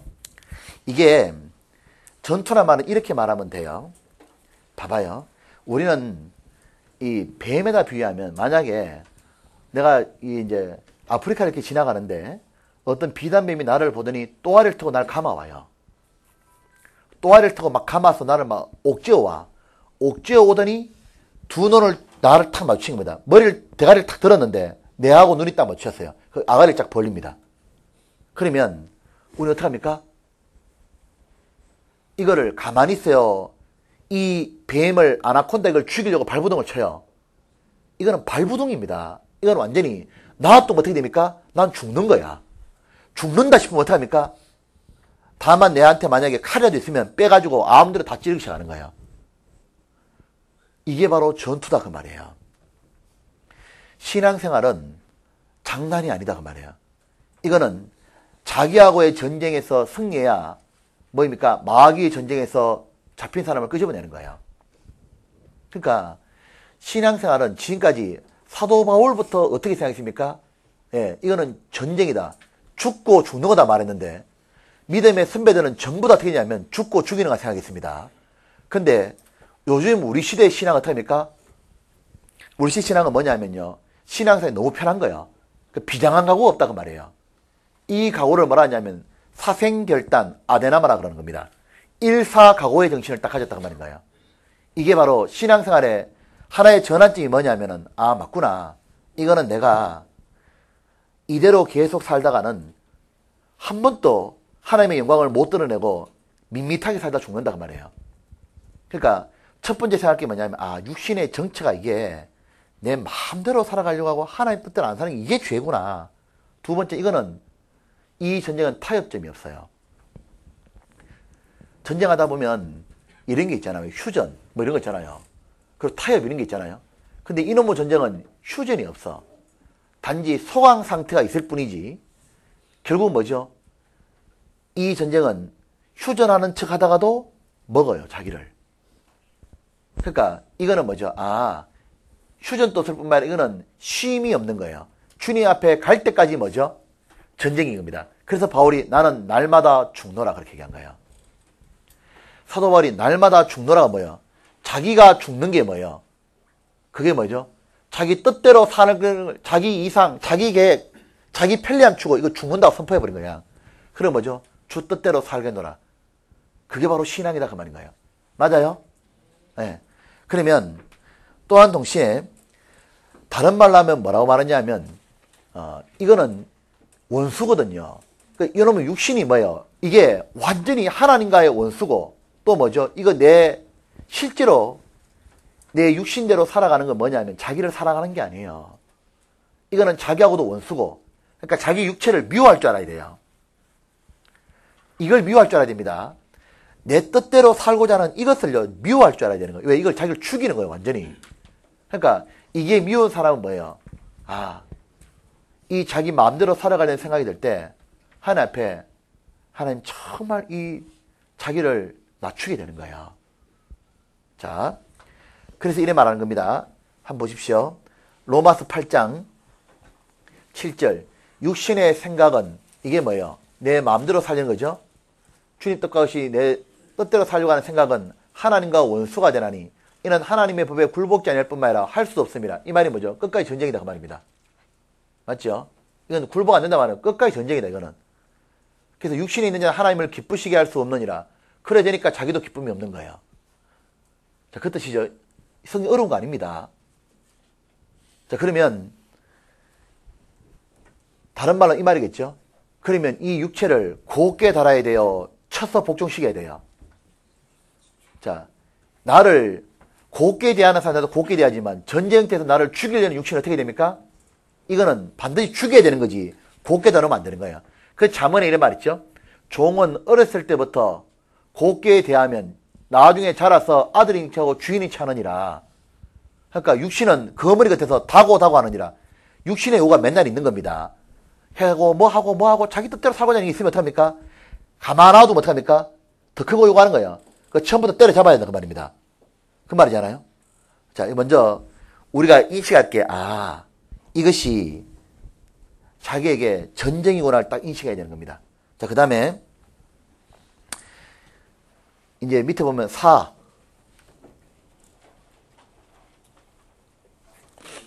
4번 보면 이 전쟁에서 승리하기 위해선 지피지기면 백전백하듯이 육신 죄 속의 정체와 일단 작전을 파악해야 됩니다. 전투니까 1. 죄의 정체는 하나님을 떠나서 하나님께 복종하지 않고 마치 자신이 하나님인 양 자기 중심으로 자기 삶과 자기 욕망, 자기 만족을 채우려고 마음대로 사는 모든 것, 이게 죄입니다. 다 양같아서 그릇 행하여 각기 제 길로 갔거늘, 이게 죄예요. 죄. 제 길로 갔거늘. 교회 안 나와도 된다. 그거 죄입니다. 맞죠? 돈 많이 벌어가지고 뭐 한바탕 하고 하겠다. 그거 죄입니다. 맞죠? 그러니까 신앙생활이 안 된다 그 말이에요. 각기 제 길로 갔거늘 이것을 다른 말로 옛사람, 육신의 소욕, 죄의 몸이라고 부르는 거다. 갈로 1번. 자, 이제 이거 아주 중요합니다. 이것도 새겨야 됩니다. 마귀는 하나님 뱀을 저주할 때 니는 종신토록 흙을 먹으리라 그랬지 않습니까? 그것처럼 마귀는 우리의 흙을 먹고 사는 뱀처럼 우리 육신의 소욕을 틈타서 강압과 속임의 업무를 꾸며 죄의 노예로 만들어가는 거다.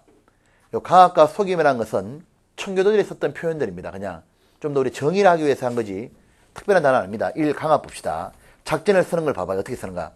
마귀의 작전이 여기에 force와 deceit입니다. 강압과 속임인 겁니다. 강압이란 말은 갈로 1번 강압 찾았습니까? 명식 찾았어요? 네. 강압이 이래 있습니다. 마귀는 그리스도인에게 작은 죄를 짓게 하다가 반복되다가 더 큰 죄를 짓고 나중에는 이것이 습관이 되어 죄를 짓지 않고는 고통스러워서 못 견디는 거예요. 못 사는 죄의 노예로 만들어버린다. 이것을 죄가 왕노로 탄다. 또는 죄가 사람을 지배한다고 말하는 것이다. 그래서 마귀는 언제든지 생각을 반복하려고 하는 것이 우리 육신의 소욕이잖아요. 그러다가 조그만 행동 옮기다가 반복하다 보면 더 큰 행동하고 그것이 나중에 습관적인 죄가 되고 나중에 죄의 노예가 딱 되어버린 거예요. 이게 바로 죄가 왕노릇했다고 말하는 거예요. 우리 로마 6장 읽으면 죄가 왕노릇했다는 말이 계속 나오죠. 이것이 뭐죠? 강압이라는 게 뭐죠? 힘이다 그 말이에요. 힘. 자, 이거 한번 보시죠. 우리가 설교 때 늘 들었습니다. 이 죄라는 것이 우리는 이제 습관이라는 것이 얼마나 중요한지를 인식해야 되는 겁니다. 이 죄는 이 마귀는요, 마귀가 역사는 하려면 뭐든지 간에 발판이 있어야 딛고 일어서는 거죠. 그럼 마귀는 역사하려면 어떻게 역사하겠습니까? 마귀는 하나님이 선포했잖아. 창세기 3장에. 뭘 먹는다 했습니까? 흙. 이게 뭐예요? 근데 이 뱀이 흙 먹어요? 깨구리 먹어요? 뱀 중에 흙 먹는 뱀이 어디 있어? 깨구리 먹지? 근데 이놈의 뱀은 좀 다른 뱀인 거예요. 흙이 뭐죠? 바로 육신의 소욕이다 그 말입니다.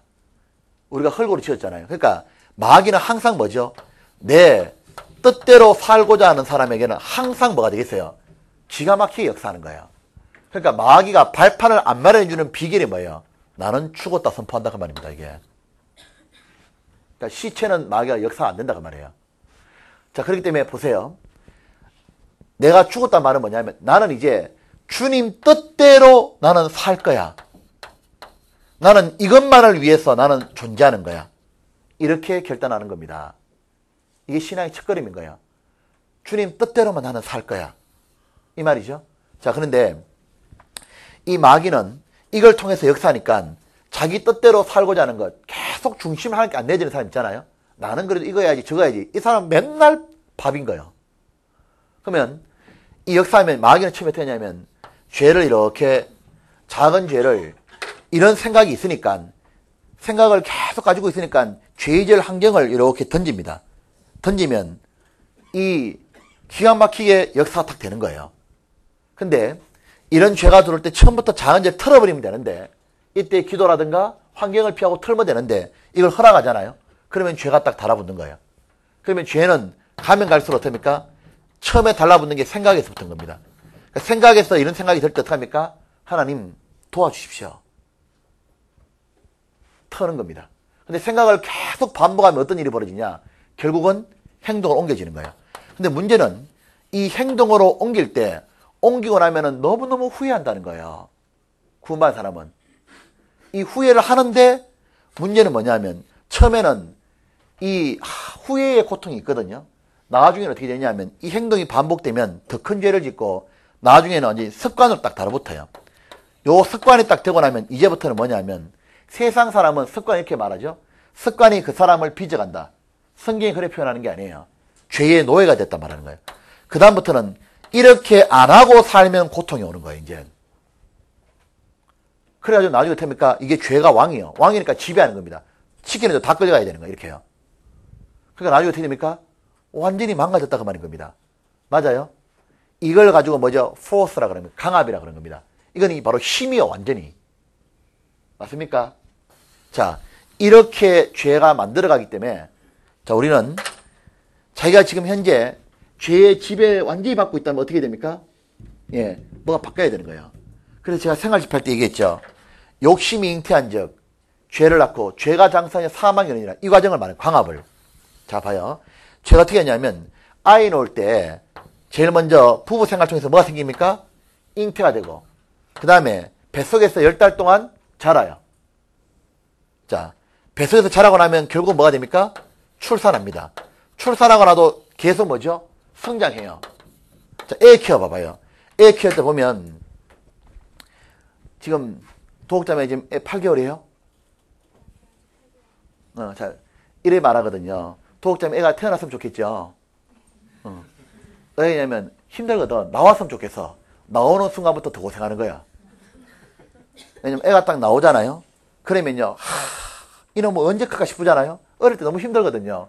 크면 더 고생하는 거야, 이제. 이거 맞아요, 맞아요. 자기를 돌아봐요. 자기가 그랬지. 이제 보면 애가 그나마 최근진 조만할 때 그래도 말을 좀 듣습니다. 자, 걱정되는 게 저놈이 중학교 되면 어떻게 될까 나 걱정돼요, 진짜. 그것처럼 그래도 우리 건진이 잘할 거야. 이제 크면 이렇게 하는 것처럼 자, 뭐가 있냐면 이렇다라는 거예요. 하나님이 기가 막히게 해요. 임신하는 것 통해서 가르쳐줄 게 있다니까. 이게 뭐 잉태가 어떻게 되겠어요? 계속적으로 주 뜻대로 살고자 하는 마음과 잉태는 남자 여자가 만나 잉태 되잖아요. 이 마음을 계속 품고 있으면 예, 마귀가 죄를 거다가 뿌려버려요. 정자 뿌리듯이. 그럼 어떻게 됩니까? 잉태가 돼버린 거예요. 그러면 생각이 돌아설 때부터 털어버리면 되는데 그 생각을 계속해서 품고 자, 터는 방법도 있죠. 자, 기도와 말씀으로 트는 겁니다. 아니, 생활을 계속 품는 가운데 잉태가 뭐가 됩니까? 결국은 잉태되면 나아야 돼. 추사하는 것처럼 행동으로 죄를 짓는 겁니다. 그 다음 어떻게 됩니까? 반복해지니까 이게 자라버려. 성장하는 거예요. 어른 된 거예요. 그 다음 어떻게 됐습니까? 그 다음부터는 이제 애가 커도 말을 안 듣는 거예요. 애 하자는 대로 부모가 다 끌려가는 거예요. 이렇게 이제. 그걸 가지고 뭐죠? 죄의 노예가 되었다. 이걸 죄의 종이 되었다. 이렇게 성경을 말하고 있는 거예요. 그러니까 가만 보면 마귀는 첫 번째 목표가 일단은 뭐냐? 죄를 막 짓게 해가지고 이 죄에서 못 벗어나게 하는 거야. 마귀는 일단. 자, 이것서 마귀가 끝나는 게 아니라 더 무서운 게 바로 디시트입니다. 속이는 겁니다. 이거보다 더 무서운 건 뭐냐면 이 상태에서 더 무서운 건 바로 마귀는 죄만 짓게 하는 게 아니라 그 다음에 마귀는 이제 정죄하기 시작하는 거예요. 구원받은 사람이 범죄하고 나면 마귀가 그 다음부터 뭐냐면 정죄입니다. 이걸 다른 말로 송사다 이렇게 말하는 거예요. 마귀가 송사하는데 어떻게 송사하느냐 하면 우리의 양심도 완전히 구원받은 게 아니에요. 양심도 그릇된 양심이 있는 거예요. 양심도 틀이 잘못 형성되어 있는 겁니다. 그러니까 어떻게 하냐면 이 그릇된 양심에다가 우리가 구원받았으면 양심껏 산다 그러잖아요. 근데 구원받았다 해서 양심이 다 똑바로 되는 게 아니에요. 완전히 양심이 고쳐진 게 아닙니다. 그러니까 마귀가 송사하는 거예요. 뭐라고 하냐면 야, 네가 그런 죄를 지었어? 그런데 갑자기 마귀는 거예요. 네가 어떻게 구원받은 사람이 그런 죄를 지어? 야, 네가 그러고도 무슨 구원받은 사람이야? 너는 아니야. 야, 네 같은 놈이 구원을 받고 그래 구원받았다면 너는 진짜 구원받은 게 아니야. 네가 어디 가서 낯짝 들고 다닐래? 너는 끝난 거야 이제. 하나님이 널 버렸어. 이렇게 송사를 하는 겁니다. 그러니까 하나님이 널 버렸으면 이렇게 송사되면 자기 양심에도 뭐냐면 그래 내가 그런 죄 짓고도 내가 맨날 반복하며 죄를 짓는데 내가 진짜 구원받은 건 맞아? 난 아닌 거야. 그리고 내가 이러고도 구원받은 사람이라고 내가 얼굴을 들고 다니겠어? 하고 계속해서 찔러대는 겁니다. 그러면 뭐가 됩니까? 침륜에 빠져버리는 거예요 이제. 그러면 죄를 고민을 계속 하거든요. 이 죄에 대해서 고민을 계속 하는 가운데 어떻게 되냐면 침륜에 빠져버려요. 그럼 뭐냐? 더 큰 죄를 지어버린 거예요 이제 마귀는. 마귀가 노리는 더 큰 죄가 뭐냐면 하나님이 너를 버린 거야. 이런 침륜에 줍니다. 그래서 예수님의 보혈보다도 네 죄가 더 크다고 말하는 거예요. 구원받기 전부터. 그런 시가 똑같이 도는 겁니다. 마귀는. 목표가 항상 똑같아요. 그럼 뭐죠? 하나님이 너를 버렸다 그러면 이 사람도 이제 뭐죠? 그럼 나 이제 막 산다리 되는 거예요 이제. 그래서 뭐죠? 하나님을 완전히 떠나서 다시 뭐죠? 제 길로 각기 가라 그 말인 거예요. 이게 마귀가 언제든지 노리는 목표인 거예요. 마귀는. 맞습니까? 그러니까 이런 거예요. 마귀는 죄를 짓게 하는 것보다 더 무서운 게 뭐죠? 더 무섭게 속이는 건 침륜에 빠져버린 거예요. 자, 봐요. 우리가 알게 가룟 유다가 저게 당한 거예요. 가룟 유다는 죄에 대해서 예수님을 팔려는 생각을 가룟 유다가 넣었습니다. 예수님 팔았습니다. 마귀는 거기서 그친 게 아니에요. 어떻게 했습니까? 보십시오. 가룟 유다는 돈을 사모한 마음이 계속 있거든. 자기 뜻대로 살고 싶은 거예요, 그냥. 그러니까 마귀 보니까 기가 막힌 거야. 가서 잉태를 딱 시켜버린 겁니다. 그리고 반복하니까 생각을 계속 집어야 하니까 드디어 팔아버린 거 가지고 예수님을. 죄를 지었죠. 그 다음에 마귀 한 거는 거기서 안 거치는 거예요. 정죄하기 시작하는 거예요. 이놈아 유다야, 네가 무슨 인간이냐고. 이 양심을 팔아먹어도 마. 네 같은 놈은 죽는 게나. 계속 얘기하니까 예수님의 말씀이 생각이 안 나는 거예요. 눈 떠요, 눈. 예수님 말씀이, 나 이거 비디오 찍다가 나중에 맨날 눈 떠요 나오는 거 아니야, 이거? 그러니까 보면, 예수님 말씀이 생각이 안 나요. 예수님 뭡니까? 뭐라 말합니까? 예수님은 계속 얘기해 줬잖아요. 너희 죄를 위해 죽는다. 그게 생각이 안 나는 거예요. 너희를 끝까지 사랑한다는 말이 생각이 안 나는 거예요. 예수님이 자신의 발을 씻겨주면서 끝까지 사랑했다는 말이 생각이 안 나는 거예요. 어떻게 합니까? 완전히 여기에 빠지니까 죄를 고민만 했지. 그는 회개 안 한 거예요. 회개란 말은 탕자는 다릅니다. 돼지 지엽 열매 먹다가 벌떡 일어난 거예요. 일어나가지고 내가 아버지께 돌아가리라. 그게 회개입니다. 내 같은 놈은 아버지를 속여먹고 나는 이런 지엽 열매나 먹고 나는 끝난 거야. 그건 회개가 아니야. 그거는 뭐죠? 마귀에게 완전히 당해버린 거예요. 그걸 침륜에 빠졌다 말하는 거예요. 그러니까 가룟 유다가 행한 게 뭐예요? 더 큰 죄인 자살을 선택해버린 거예요. 맞죠? 이것이 뭐예요? 마귀의 작전이다 그 말인 겁니다. 이걸 가지고 뭐라 하냐? 요 상태로 계속 만들어가는 게 바로 율법 아래 있다 말하는 겁니다. 이거를. 마귀는 고린도전서 15장에 이래 말했죠.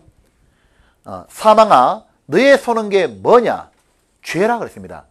죄에 걷는 건 율법이니라. 이걸 율법 아래 있다 말하는 거예요.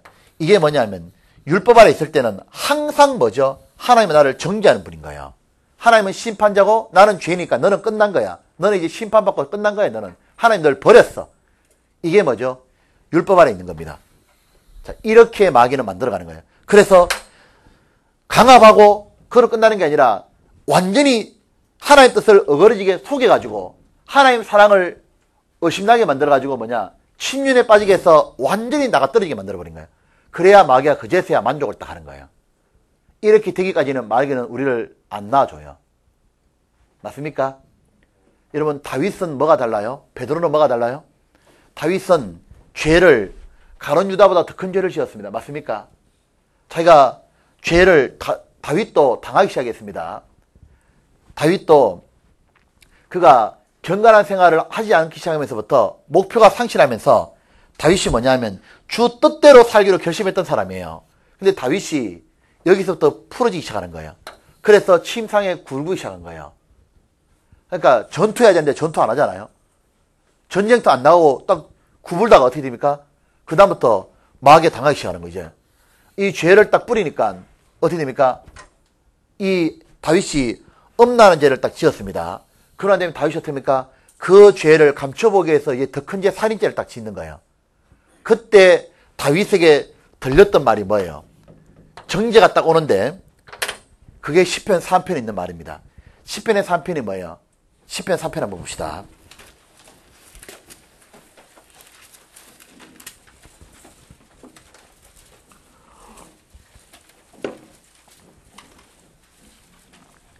(3편) 1절. 자, 가야 될 분은 가셔도 됩니다. 여호와여 나의 대적이 어찌 그리 많은지요 일어나 나를 치는 자가 많소이다. 여기 2절에 많은 사람이 있어 나를 가리켜 말하기를 저는 하나님께 도움을 말했죠 얻지 못한다 하나이다. 이 말을 들을 때 하나님이 널 버렸다 그 말입니다. 이게 지금 누가 한 말이냐면 여기 대표가 시므이인 거예요. 시므이가 말합니까? 다윗 보고 이 비루한 자야 비루한 자야 하나님이 버렸다 이렇게 말한 겁니다. 여러분 보십시오. 이 시므이는 누구의 그림자입니까? 마귀 그림자인 거예요. 그래서 시므이가 죽어버린 거예요. 나중에 여기 보면 지금 보면은 이렇게 자 보세요. 옛날 같으면 이 시므이는 다윗의 근처도 못 오는 아주 천민입니다. 다윗이 신앙생활을 바르게 할 때는요. 이 마귀는 다윗한테 쉽게 말하면요. 근처도 못 왔던 겁니다. 그런데 어떻게 됩니까? 다윗이 무너지고 나니까 시므이가 놀리는 거예요. 완전히. 그러니까 뭡니까? 마귀가 조롱하고 어떻게 됩니까? 니는 끝난 거야. 사람들도 주변에서 비난하는 겁니다.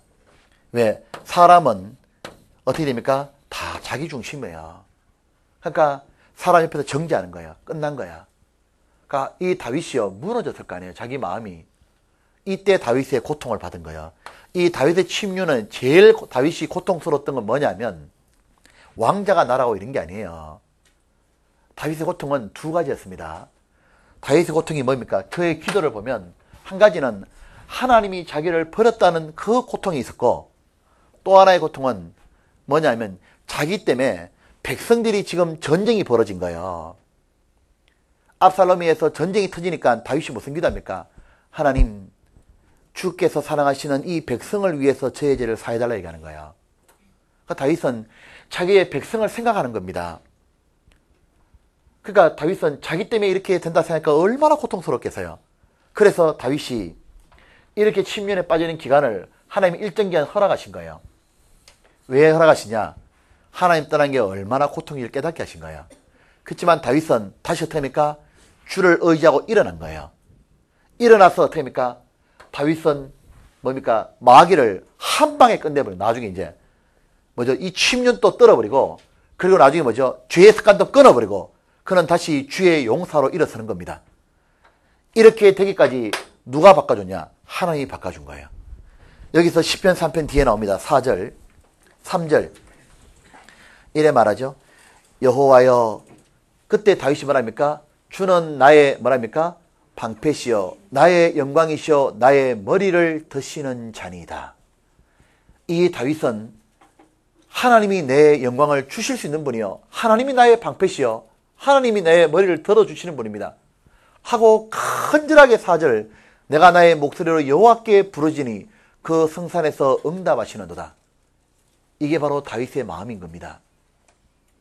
이 다윗은 하나님을 진짜 사랑하는 자인 거예요. 맞죠? 그러고 나니까 이제부터는 5절 송사해도 소용없는 거예요. 내가 누워 자고 깨었으니 여호와께 나를 붙드심이로다. 자, 이제 여기 봅시다. 5쪽. 그러면 이래 되어 있습니다. 여기에 5쪽에 보면 동그라미면 속임, 디시트라 나와 있죠? 이 스펠링 맞겠나 모르겠다. 맞을 거야 아마. 맞지? 여기 보면 마귀는 죄를 짓게 하는 것뿐 아니라 더 큰 문제는 그제 일어나지 못하고 아예 주저앉게 만드는 거다. 이래 돼 있죠? 다시 한번 읽어보세요. 자, 시. 그렇기 때문에 우리가 뭘 알아야 됩니까? 마귀의 작전을 이제 알았죠? 그러면 이보다 가장 중요한 게 뭐냐면, 그러나 죄가 우리를 주장치를 못하도록 하시는 다함이 없는 예수님의 은혜를 알아야 된다. 로마서 6장입니다. 이제 왜 제가 끝까지 우리를 주장하지 못하냐? 마귀는요, 건드려보다 끝나는 거예요. 로마서 6장.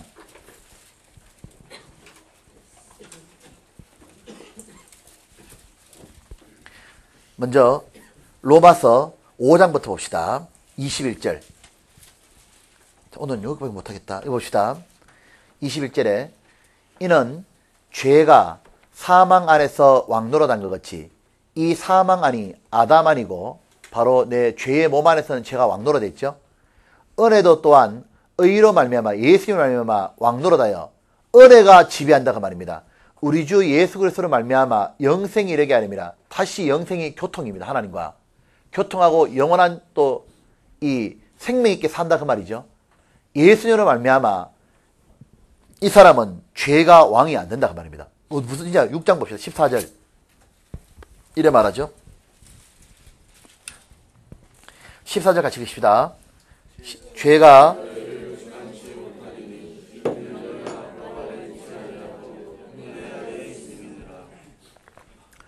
죄가 너희를 중한치 못한다는 말은 강압과 속임으로 나가 떨어지지 못하게 한다 그 말입니다. 왜 그렇죠? 이는 너희가 법 아래 율법 아래 정죄받는 위치가 아니고 뭐라 했습니까? 은혜 아래. 위치가 어디죠? 은혜 아래. 도대체 은혜 아래가 뭔 뜻이죠? 은혜 아래라는 말이 다른 말로 이런 말입니다. 하나님의 사랑 안에 있다 그 말이에요. 용서 아래 있다 그 말인 겁니다. 아들과 관계다 그 말이에요. 이 은혜를 다른 말로 하나님의 사랑 안에 있다 이렇게 말하면 되는 거예요. 자, 이제 보십시오. 여기 5쪽 시 밑에 한번 봅시다.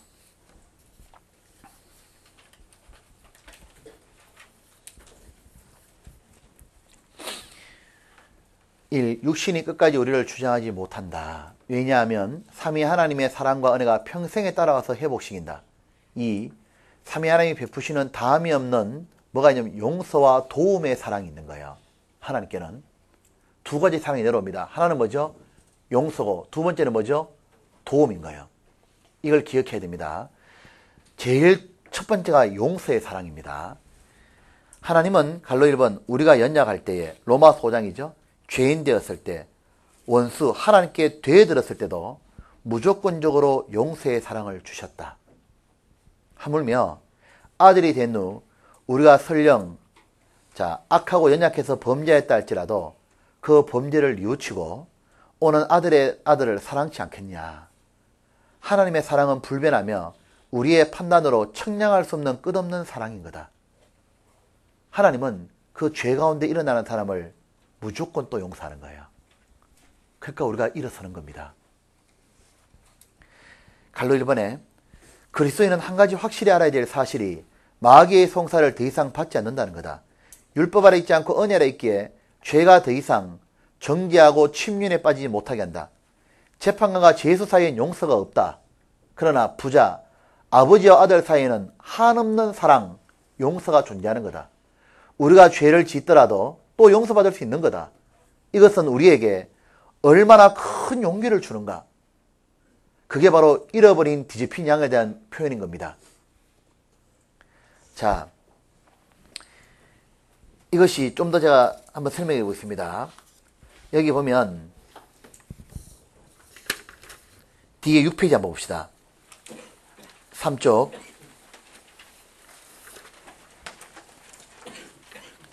아, 5페이지 2번 있네, 2번. 요거 늘 설교 때 했지만 또 들어봅시다. 자, 봐봐요. 지금 우리가 하나님이 은혜 아래 있다 하는 말을 이렇게 말하면 됩니다. 하나님 우리를 아들로 만들어줬죠. 하나님의 사랑 중에 제일 좋은 사랑이 뭐냐면 한번 따라합시다. 용서. 네. 이에 대표적인 표현을 하신 게 바로 누가복음 15장과 18장과 마태복음 18장에서 예수님이 친히 말씀하신 거예요. 구약의 그림자가 다윗인 겁니다. 그리고 베드로인 겁니다. 신약에서는. 자, 하나님 이렇게 얘기하셨죠. 하나님은 탕자가 있었습니다. 이 탕자가 죄를 고민한 게 아까 말한 것처럼 자리에 벌떡 일어나서 탕자가 돌아갈 때는 이래 말하죠. 아버지요, 내가 아버지께 가서 내가 그냥 종이나 취함을 받아야겠다고. 내가 무슨 아들이라는 말을 들을 수 있겠냐고. 갔는데 아버지가 먼저 뛰어왔어요. 그거 보고, 걸어오는 거 보고 아버지가 먼저 뛰어와가지고 아버지가 그 아이를 안았습니다.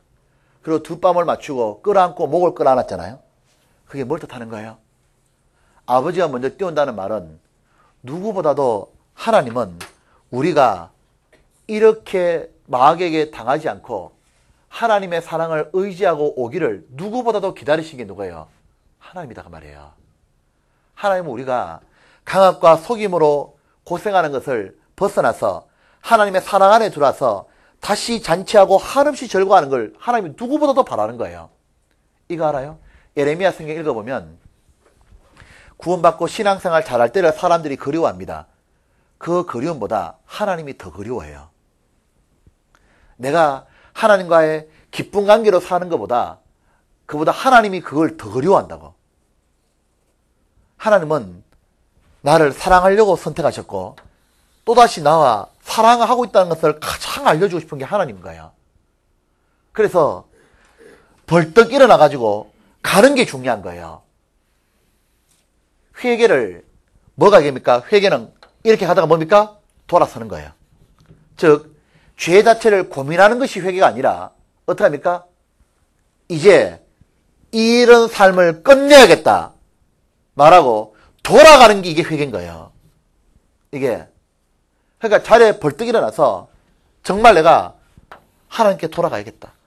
이렇게 벌떡 일어나갈 때 하나님 뭡니까? 이 사람을 당연히 사랑하는 거예요. 그래서 이거를 이래 말하죠. 사랑할 때 다른 그림으로 그림처럼 그려준 게 뭐냐면 바로 양의 비유였던 겁니다. 양 100마리 중에 한 마리가 튀어나갔다. 제가 뒤집힌 양 말하죠. 한 마리가 나가게 되면 이 한 마리가 어떻게 합니까? 한 마리가 탁 나가보니까 양은 쇼다리잖아요. 나가자마자 짧으니까 구덩이에 빠지면 뒤집어지는 겁니다. 그 다음부터 양은 뒤집어진 게 문제가 아니에요. 양은 못 일어나는 거예요. 자기가 못 일어나는 정도가 아니라 허우적거리면은 약 4시간 만에 죽어버리는 거예요. 왜냐하면 역류한대요. 이 역류할 때 빨리 이것이 이 속이니까 역류하려면 어떻게 합니까? 많이 허우적거리고 불안하면 이게 더 빨리 역류하는 거예요. 근데 불안하게 만드는 게 뭐냐? 이 양이 누워가지고 매하고 울면요. 동시에 저쪽에서 또 하나 우는 게 있어. 그게 뭡니까? 늑대가 삽니까? 아우 뭐 그럴 거 아니에요. 그럼 늑대가 양이 뒤집어져가지고 매 그러면요. 늑대 너무 좋은 거예요. 밥이 나타난 거예요. 늑대가 아우 막 그러잖아요. 그러니까 이 양이 더 불안한 거예요. 그게 뭐죠? 바로 인간은 하나님의 품을 떠나가지고 무리를 떠난 겁니다. 교회를 떠나고 주님의 사랑을 떠나가지고 튀어나가는 거예요. 우리 밖으로. 튀어나가가지고 가자마자 뒤집어진 거예요. 이제. 그게 뭐죠? 죄의 노예가 딱 된 겁니다. 이거 완전히 강압인 거예요. 못 벗어나는 거야, 자기 힘으로. 그러다가 뭐죠? 마귀가 아우 우는 거예요. 송사되니까 나가 떨어진 거야, 완전히 이제. 그러면 어떻게 되냐면, 그 침륜에 빠질 때 고통은 이루 말할 수가 없는 겁니다.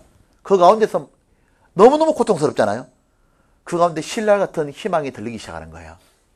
여러분 보십시오. 그때 어떻게 하냐면, 양이 울잖아요. 그러면 목자는 맨날 머리 쑤세요, 이렇게. 세다가 한 마리 없잖아요. 양이 근데 울어. 그래 목자도 뛰기 시작하는 거예요, 글로. 목자가 온 힘을 다해 뜁니다. 왜 뛰느냐 하면, 내가 빨리 안 뛰면 마귀 밥 되는 거예요. 그러니까 목자도 뛰는 겁니다. 뛰어서 가면요, 마귀가 오다가 목자 보는 순간 힘을 못 쓰는 거예요. 왔다가는 맞아 죽잖아요. 그러니까 와가지고 드디어 이 목자가 제일 먼저 하는 게 뭐예요? 목자는 양을 딱 보면서 제일 먼저 하는 건 양에게 내가 왔다고 먼저 얘기해 주는 거예요. 그리고 눈을 마주쳐 줍니다. 가까이 가서. 그러면 양이 그제서야 뭐죠? 불안한 게 사라지기 시작하는 거예요. 하나님 우리를 회복시킬 때 언제든지 제일 먼저 하는 건 말씀으로 먼저 가까이 하게 해주시는 거예요. 그리고 하나님이 드디어 그에게 말씀의 은혜를 내리기 시작하는 겁니다. 그리고 보는 순간 이제 마음이 놓이기 시작하는 거예요. 그 다음에 어떻게 하냐면 목자가 마사지 하기 시작하는 거예요. 이렇게. 알죠? 바로 뒤집으면 죽으니까 마사지 합니다. 다시 서서히 풀어지기 시작하는 거예요. 풀어주면서 이 양을 어깨에 메고 오는 겁니다. 그리고 잃어버린 양 찾았다고 너무 좋아하는 거예요. 그게 누가복음 18장이에요. 이거를 더 쉽게 말한 게 뭐죠? 마태복음 18장에 베드로가 하나님이 형제가 1년에 7번 죄 지으면 어떡할까요? 똑같은 죄 용서해라. 1년에 7번 또 해라. 이게 뭐죠? 하나님 사랑이다 그 말이에요. 그래서 이래야 되는 겁니다. 사람이 왜 남을 용서 못하는 줄 알아요? 형제자매가? 자기가 용서받아 본 적이 없는 거야. 그거 알아요? 더 나아가서 자기를 용서하지 못하는 사람은 남도 용서 못해요. 우리가 형제자매에 대해서 칼날처럼 대하는 사람이 누구냐면 저는 두 가지로 보여요. 형제자매에 대해서 칼날처럼 대하는 그 사람은 자기가 솔직히 하나님께 진정한 자기 주제 파악을 못한 거예요. 자기는 얼마나 하나님 앞에 큰 죄를 짓고 살아가는데 다른 형제자매를 함부로 판단하겠어요. 그래서 두 번째는 뭐냐면 자기도 하나님께 용서를 받았다는 걸 용서받았다는 걸 자기를 용서 못하니까요. 남도 용서가 안 되는 거예요. 하나님은 언제든지 뭐죠? 우리의 마음을 넓혀가는 과정이 뭐예요? 우리의 연약함을 내버려 둘 때도 있어요. 그래서 뭐죠? 사람 마음을 바다처럼 넓히는 거예요. 그럴 수도 있다. 형제자매도. 그리고 받아주기 시작하는 거예요. 자, 어쨌든 간에 이러니까 중요한 게 뭐예요? 하나님은 한없이 지금 또 나를 사랑하는 거예요. 용서하신 거예요. 그러니까 제일 중요한 건 지금 뭐냐면 죄 때문에 고민하는 게 아니에요. 지었던 죄 때문에 고민할 게 아니라 어떻게 하죠? 벌떡 일어나는 거예요. 이 죄 가운데 벌떡 일어나가지고 어떻게 하면 내가 이제 죄를 안 지을까? 그걸 고민해야 돼. 그리고 죄 가운데 일어나가지고 어떻게 합니까? 이제 요한일서 2장인 겁니다. 요한일서 1장입니다.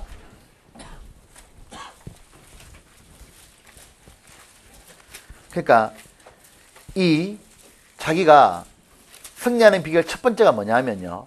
사랑입니다. 사랑. 맞죠? 요한일서 1장입니다. 이것이 자식 키우는데도 적용되는 거예요. 요한일서 1장 보십시오. 1장에 자 5분 안에 끝낼게요. 다들 이제 너무 길면 안 되죠. 1장 큰일 났다 이거. 더 중량을 해야 되는데 8절 이래 있죠. 만일 우리가 죄 없다면서 서로 속이고 진리가 우리 속에 있지 아니할 것이요. 만일 우리가 우리 죄를 자백하면 이 말이 뭐예요? 하나님 앞에 잘못을 뉘우치면 그 말입니다. 그리고 저는 미쁘시고 어로사 뉘우칠 뿐만 아니라 이제 어떡합니까? 뉘우칠 뿐만 아니라 침륜에도 벗어나는 거예요. 벌떡 일어나는 겁니다. 그렇지. 우리 하나님은 나를 구원받기 전에도 그렇게 막 살 때도 사랑했는데 지금 또 내가 잃었으면 하나님 나를 언제든지 받아주는 거야. 그리고 가면 저는 미쁘시고 어로사 하나님은 정말 믿고 기쁘신 분인 겁니다. 받아주고 말고. 그리고 우리처럼 거룩의 사랑의 정도가 달라요. 어로사 우리 죄를 사하시며 당연히 용서해 주시고 그리고 시간 지나가는 가운데 모든 불의에서 우리를 깨끗게 하실 것이요 다시 우리를 깨끗한 사람으로 만들어준다 그 말입니다. 근데 이렇게 하는 근거가 뭐예요? 바로 2장 1절 예수님 때문인가요? 나의 자녀들아 내가 이것을 쓰면 너희를 죄를 범치 않게 하림이라. 만일 누가 죄를 범하면 아버지 앞에 우리에게 대언자가 있으니 곧 어로오신 예수 그리스도시라. 예수님 때문에 하나님이 이렇게 해주는 겁니다. 자, 그런데 자 이제 이걸 좀 더 한번 봅시다. 6쪽 다음에 나머지 이야기로 3번. 자, 이걸 우리가 한번 생각해 봅시다. 자, 그러기에 비록 죄를 지었다 할지라도 죄 때문에 고민만 할 것이 아니라 예수님의 마르지 않는 보혈의 능력과 다함이 없는 하나님의 사랑을 의지하여 은혜의 보좌 앞에 담대히 나아가야 된다. 나아가서 잘못된 것을 뉘우치고 하나님께 자백하고 끊임없이 용서해 주시는 하나님의 사랑을 믿으며 다시 죄 가운데 빠지지 않을 수 있기를 고민하고 습관적인 죄에서 벗어나도록 노력해야 되는 거다. 자, 그러면 하나님께서도 그 죄를 계속 따지지 않으신다. 돌이켰는데도 옛날 일을 계속 들먹이며 죄를 지적하겠습니까? 과거는 다 묻어지는 거다. 천국 가도 묻지 않습니다. 이것이 법 아래 있지 않고 하나님의 은혜 안에 있는 거다. 대표가 다윗인 거예요. 베드로고. 맞습니까? 맞아요? 네. 여러분 보세요. 우리가 애를 키워보죠. 저도 아이가 잘못하는 거 보고 근진이도 반복해 죄를 짓잖아. 잘못하면요. 뭐가 있냐면 이 아이가 그 죄 때문에 계속 고민하는 걸 제가 보고 싶은 게 아니에요. 그러니까 고민하는 걸 보고 싶은 게 아니라 이 아이가 어떻게 하냐면 용서해주는 아빠의 사랑을 믿고 아빠 제가 잘못했어요. 그래 아빠 제가 안 그러도록 해볼게요. 그리고 와서 저랑 친하게 지내면서 이 아이가 뭘 바라냐면 저는 그 죄에서 벗어나려고 벌떡 일어나는 거 있잖아요. 그게 그렇게 보고 싶은 거예요. 그러면 과거에 그런 거 했던 거 기억도 안 나. 아무 문제도 안 돼. 사람도 그게 문제가 안 됩니다. 하물며 하나님께 그게 문제가 되겠냐고요. 그러니까 우리가 필요한 게 뭐죠? 마귀는 강압과 속임을 모으면 우리는 어떻게 합니까? 속임에서 벗어나서 강압에서 벗어나는 겁니다. 맞습니까? 맞죠? 강압과 속임은 우리가 어떻게 합니까? 속임에서 벗어나서 다시 뭐죠? 이 강압에서 벗어나게 된 겁니다. 먼저 순서가. 맞죠? 빠졌다면 그래요. 빠졌다면 죄. 자, 그러면 하나님이 이 강압에서 벗어나게 해주는 것도 있습니다. 이거 한번 봅시다. 읽어봅시다. 위에 갈로 2번 이렇게 있죠. 또한 삼위 하나님은 우리의 연약함을 체휼하시고 도와주신다. 어떻게 도와주냐? 이걸 알아야 됩니다. 기도와 죄의 사랑을 끊어주심으로. 그래서 1. 성령 하나님은 우리를 사랑하시고 우리에게 마음을 두고 계시기 때문에 간절히 마음이 있기 때문에 간절히 탄식하며 기도해 주는 겁니다. 그래서 로마서 8장에 잘 아시죠? 성령께서 우리가 마땅히 빌 바를 알지 못하나 탄식함으로 간구한다 되어 있잖아요. 왜 하나님이 우리를 성령 하나님이 기도해 주겠어요? 우리한테 마음이 있는 거예요. 기도 부탁받으면 마음이 있어야 기도합니다. 그 다음에 갈로 2번 성자 하나님은 부활하셔서 하나님 우편에 앉아서 우리를 위하여 친히 간구하시냐. 성자 예수님도 뭡니까? 우리 위해서 기도해 주는 겁니다. 기도로 도와주는 거예요. 맞죠? 그 다음에 갈로 3번 성부 하나님은 이래 말했습니다. 심지어 우리의 실패한 것조차도 교훈을 삼게 해서 넘어진 게 교훈이 되는 거예요. 모든 것이 합력하여 선을 이루게 하시는 겁니다. 맞아요? 그러니까 어떻게 실패한 걸 알고 하니까 모든 이력을 합력해서 이제는 하나님 뜻대로 살게 만드는 겁니다. 갈로 3번 오늘 여기까지 합시다. 승리의 비결 더 중요한 것 교회 안에 머무는 건 다음에 합시다. 갈로 3번 그러겠죠? 육신을 쫓는 삶, 자기 소욕대로 사는 삶을 통해서 하나님이 깨닫게 하시는 게 이게 도와주는 겁니다. 잘 봐요. 1번 자신이 십자가와 함께 포맷되었음을 이론에서 경험적으로 알게 하신다. 로마서 6장 3절에서 4절은 뭐냐 하면 우리가 이걸 7장으로 넘어간다고 말입니다. 자, 이거 보세요. 이제 이건 아주 중요합니다. 하나님이 사도 바울 이걸 깨달은 거예요. 뭘 깨닫냐면 6장에서는 바울이 이래 말합니다. 우리가 알죠. 십자가에서 예수님이 죽으실 때 내 죄만 사한 게 아니라 우리도 그 구원을 받고 나니까 우리 마음에 생긴 게 뭐예요? 주님 뜻대로 살고 싶고 내 마음대로 사는 것은 이제 그만해야겠구나. 이렇게 깨달아요? 안 깨달아요?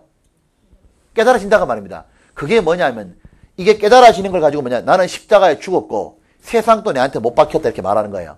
근데 이거는 이론인 거예요.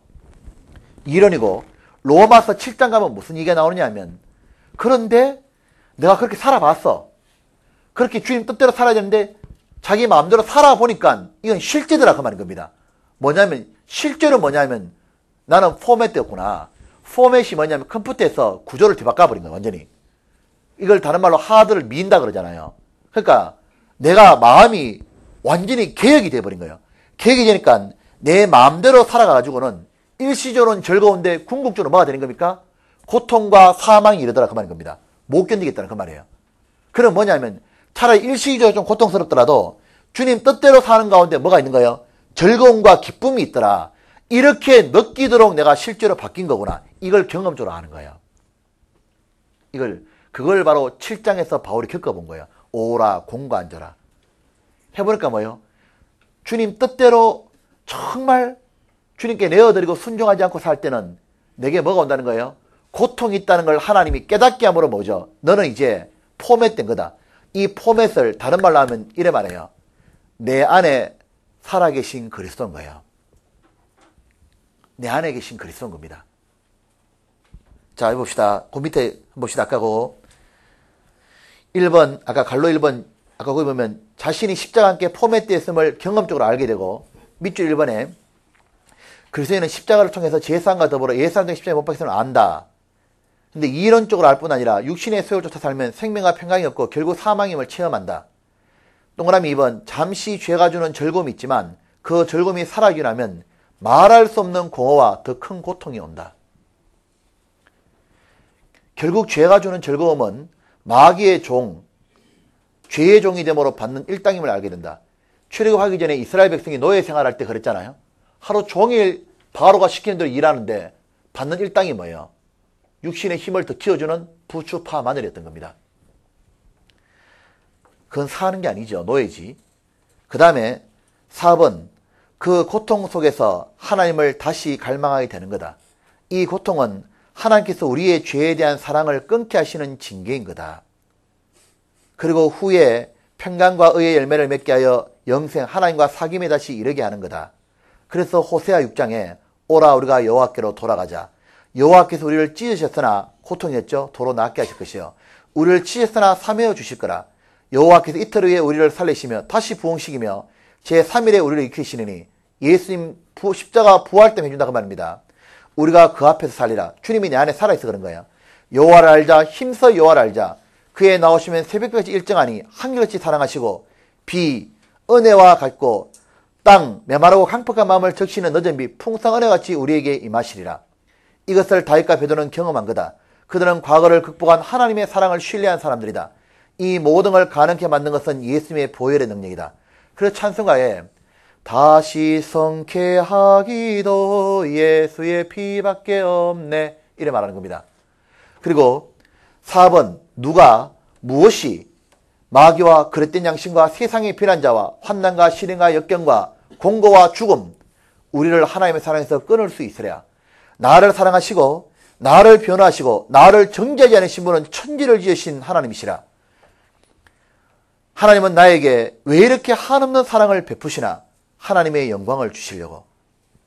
그러기에 은혜를 더하게 하려고 고의적으로 더 이상 죄를 계속 지을 수 있는가? 그럴 수 없느니라. 오히려 하나님의 한없는 은혜를 마음에 깊이 새기며 이제는 하나님의 영광과 자신의 참된 행복을 위해서 자기를 죽은 자로 간주하고 자기 소욕을 쫓아 살지 않기로 결단해야 된다. 더 나아가서 왜 자신이 육신에 빠져야 되는지를 생각하고 하나님의 승리케 하시는 방법들을 이제는 순종해야 된다. 그리고 승리의 비결이 8장에 더 나오는 겁니다. 로마서 8장입니다. 이건 다음에 하는데 한 문장 보고 마칩시다. 8장. 이거를 로마서 8장입니다. 일반 교회가요. 복음적이라고 말해도 이걸 못 깨닫는 겁니다. 제가 지금까지 설명한 걸. 로마서 8장 이래 돼 있죠. 8장에 보면 이걸 어떤 교회는 너무 복잡하게 말해놨더라니까요. 8장 이래 돼 있죠. 8장 29절. 먼저 제가 28절 읽어볼게요. 우리가 알거니와 하나님을 사랑하는 자 곧 그 뜻대로 부르심을 입은 자들에게 구원받은 자에게는 모든 것이 말했습니까? 합력하여 선, 하나님의 뜻을 이룬다. 이 모든 것 속에 우리의 실패도 들어가는 거예요. 그죠? 그걸 통해 선을 이루는데 29절에 왜 이렇게 하냐? 하나님이 미리 아신 자들로 또한 그 아들의 형상을 본받게 하게 하여 거룩하게 만드는 거예요. 미리 정하셨으니 이는 그로 많은 중에 마다지 되게 하려 하심이고 30절 또 미리 정하신 그들을 또한 부르시고 부르신 그들을 또한 의롭다 하시고 의롭다 하신 그들을 또한 뭐랬습니까? 영화롭게 하시니라. 하나님이 영광을 주려고 우리에게 뭘 남겨뒀습니까? 진정으로 죄성을 남겨둔 이유도 여기 있는 겁니다. 이 육신 가운데서 뭐죠? 이걸 이겨나가는 사랑을 더 주셨기 때문에 그 가운데서 자기가 변화되고 어렵게 돼가는 것에 영광받게 합당한 사람 만들어가는 거예요. 여러분, 자, 우리가 그러면 우리 다음 주에 그 전도집회 기간 중에 토요일 또 합시다. 이제 더 중요한 건 이걸 알아야 되죠. 그러면 이제 진짜 승리하려면 어떻게 해야 되냐? 이거 하려고 그랬는데 그걸 다음 주에 한 번 더 하겠습니다. 근데 사실 이게 더 중요할지도 몰라. 이 마귀가 그럼 우리는 오늘부터 이렇게 생각해 보세요. 아, 그렇구나. 나는 끊임없이 은혜의 보좌 앞에 담대히 나아갈지라. 하나님이 기도할 때 이런 겁니다. 정말 이렇게 기도하는 거예요. 하나님은 저를 진짜 사랑하신다는 걸 제가 믿습니다. 하나님, 제가 이 죄 가운데 벌떡 일어나서 주님 뜻대로 살기를 누구보다 원하고 계신 걸 제가 이제는 믿습니다. 그리고 하나님께 나아가는 겁니다. 그리고 하나님께 제가 잘못했습니다. 뉘우칩니다. 그럼 하나님이 평강을 주는 거예요. 그리고 그 다음에 뭐냐면 하나님이 이렇게 저를 끝까지 지금까지 77번을 받아주셨는데 저도 이제 하나님의 사랑 안에 살겠습니다. 그걸 가지고 로마서 7장 읽으면 이래 말하죠. 남편 아내 얘기 나오죠. 읽어봤어요? 안 읽어봤어요? 이해가 안 되잖아요. 남편 아내가 뭔지. 이게 이런 말입니다. 요만 설명 마칠게요. 이 남편과 아내가 있으면 이 부부가 사는 거예요. 부부가 사는데 이 아내가 지질이 못난아는 거. 이거는 아내는 완전히 한마디로 꽝이야. 꽝인데 남편도 꽝이에요. 이것도. 왜 꽝이냐면 너무 멋있어 꽝이에요. 이쪽은. 이거는 꽝이고 이거는 그냥 꽝이에요. 맞나요? 하여튼 이거 너무 멋있어가 꽝 그러고 여기는 그냥 꽝이에요. 그러니까 둘이가 살 수 있어요? 못 살아요? 수준이 안 맞는 거예요. 이걸 지금 얘기합니다. 이게 뭐냐? 첫 번째 남편이 바로 율법인 거예요. 이게 율법입니다. 이건 이제 나요. 그러니까 사람이 딱 살아가는 가운데 첫 번째 남편은 너무 완벽한 거예요. 너무 완벽. 그러니까 율법은 거룩하고 계명도 어렵다는 말처럼 율법은 잘못된 게 하나도 없고 첫 번째 남편 너무 어렵고 완벽한데 단점이 있다면 뭐냐면 못한다고 맨날 지적만 하는 거예요. 나는 지질이 못한데 맨날 지적만 하니까 어떻게 됩니까? 정죄받고 나가 떨어질 것 같은 거예요. 자기는 나는 못해 끝났어 나는. 그러니까 미치겠는 거예요. 완전히 아무리 잘해요 노력해도 맨날 정죄받는 겁니다. 그럼 어떻게 합니까? 여기서 벗어나는 비결이 뭐냐면 하나 이혼해야 돼. 이혼을 해줘야 말이지. 이 남편이 이혼을 안 해주는 거예요. 그럼 어떻게 됩니까? 남편이 죽어주면 돼. 이 남편이 죽어주면 되는데 이 남편 특징은 뭐죠? 안 죽고 너무 건강한 거예요. 여기는 너무 건강한 게 어떻게 됩니까? 그러면 헤어지는 방법이 딱 하나입니다. 어떻게 합니까? 이 남편이 안 죽으면 누가 죽어야 돼요? 내가 죽어야 돼. 그죠? 그래서 뭐죠? 내가 죽어야겠는데 스스로 못 죽는 거예요. 그러니까 어떻게 합니까? 이걸 죽여주는 남편이 나타난 거예요. 어떤 남편이냐? 두 번째 남편이 나타난 겁니다. 이 두 번째 남편은 너무 멋있는 거예요. 이건. 이 두 번째 남편도 완벽하게 첫 번째 남편처럼 어렵고 거룩한 거예요. 근데 다른 게 있어요. 뭐냐면 너무 사랑하는 거예요. 못 놔도 너무너무 사랑할 뿐만 아니라 어떻게 하냐면 너무너무 사랑하고 너무너무 불쌍히 여기고 그리고 이 아내를 바꿔줄 수 있는 남편인 거예요. 정말 사랑으로 녹여버리는 겁니다. 아시죠? 사랑은 모든 것을 가능케 만드는 거예요. 75세까지 담배 핀 사람이 있잖아요. 이 아내가 누가 말해도 있잖아요. 이 할머니가 담배를 못 끊더래. 근데 이 할머니가 75세 때 사랑에 빠진 거 할아버지하고 사랑에 빠졌는데요. 이 할아버지가 뭐랬냐면요. 아이, 담배 안 피우면 좋겠다. 그 다음 날부터 담배 끊어버렸습니다. 자, 보십시오. 이 남편이 자기를 너무너무너무 사랑하고 부족에도 받아주고 언제든지 미소를 띠고 털 끌어안아주고 보다듬어 주는 거예요. 근데 이 남편은 너무 멋있어, 근데 진짜. 그러니까 이 아내는 이런 남편하고 살고 싶지 안 살고 싶어요? 이 남편하고 살고 싶겠어요? 이 남편하고 살고 싶겠어요? 예? 말이 갑니까, 그죠? 여기랑 살고 싶어. 근데 이놈이 안 죽잖아. 그러니까 기도해서 죽어라 해도 죽지도 않거든요. 그래서 어떡하냐? 약속을 하는 거야. 이 남편이 와서 뭐라 하냐면 나랑 살고 싶지? 네. 내가 너를 죽여주마 그러는 거예요. 그리고 다시 살려주마. 이 남편이 예수님입니다. 그래서 어떻게 하냐? 예수님이 십자가에 죽는 거예요. 먼저 예수님이 십자가에 죽는 걸 딱 보고 나니까 이 아내가 죽는 거예요. 어떻게 죽죠? 나를 저렇게 사랑하는 분 앞에 나도 더 이상 내 뜻대로 안 산다. 자기에게 죽음을 선고한 거예요. 이 아내도. 그리고 이분이 이 아내를 그 죽음을 선고하는 이 아내에게 진정으로 다시 살리는 거예요. 어떻게 하냐면 그래 이제부터는 뭐냐면 이제 이 법안이 끝났고 뭐냐면 이제 이쪽으로 결혼한 거예요. 이걸 구원받았다 그 말입니다. 구원받고 난 다음부터는 예수님이 이런 관계로 사랑의 관계로 엮는 거예요. 이게 뭐죠? 항상 결혼에는 용서가 중요한 거예요. 이 용서의 관계로 엮은 거예요. 이제는. 그게 로마 7장 앞에 얘기입니다. 그래서 용서로 엮었기 때문에 7장이 뭐죠? 항상 둘째 신랑 예수님은 우리를 뭐죠? 용서하고 부족에도 받아주고 우리의 연약함을 뭐죠? 불쌍히 여기고 동질감을 이런 겁니다. 내가 그래 네 마음 안다. 힘들지? 그래 네 죄성이 그렇게 너를 힘들게 하지? 육신의 성이 너무너무 힘들지? 이렇게 이해하려고 히브리서 4장에서 예수님은 육체를 입고 이 세상에 오셨다고 되어 있는 거예요. 그리고 우리처럼 세상에 살아봤다는 겁니다. 살아보니까 이거는 우리같이 연약한 인간이 살기엔 너무 힘든 세상이고 마귀가 더 세다는 걸 예수님이 아시는 거예요.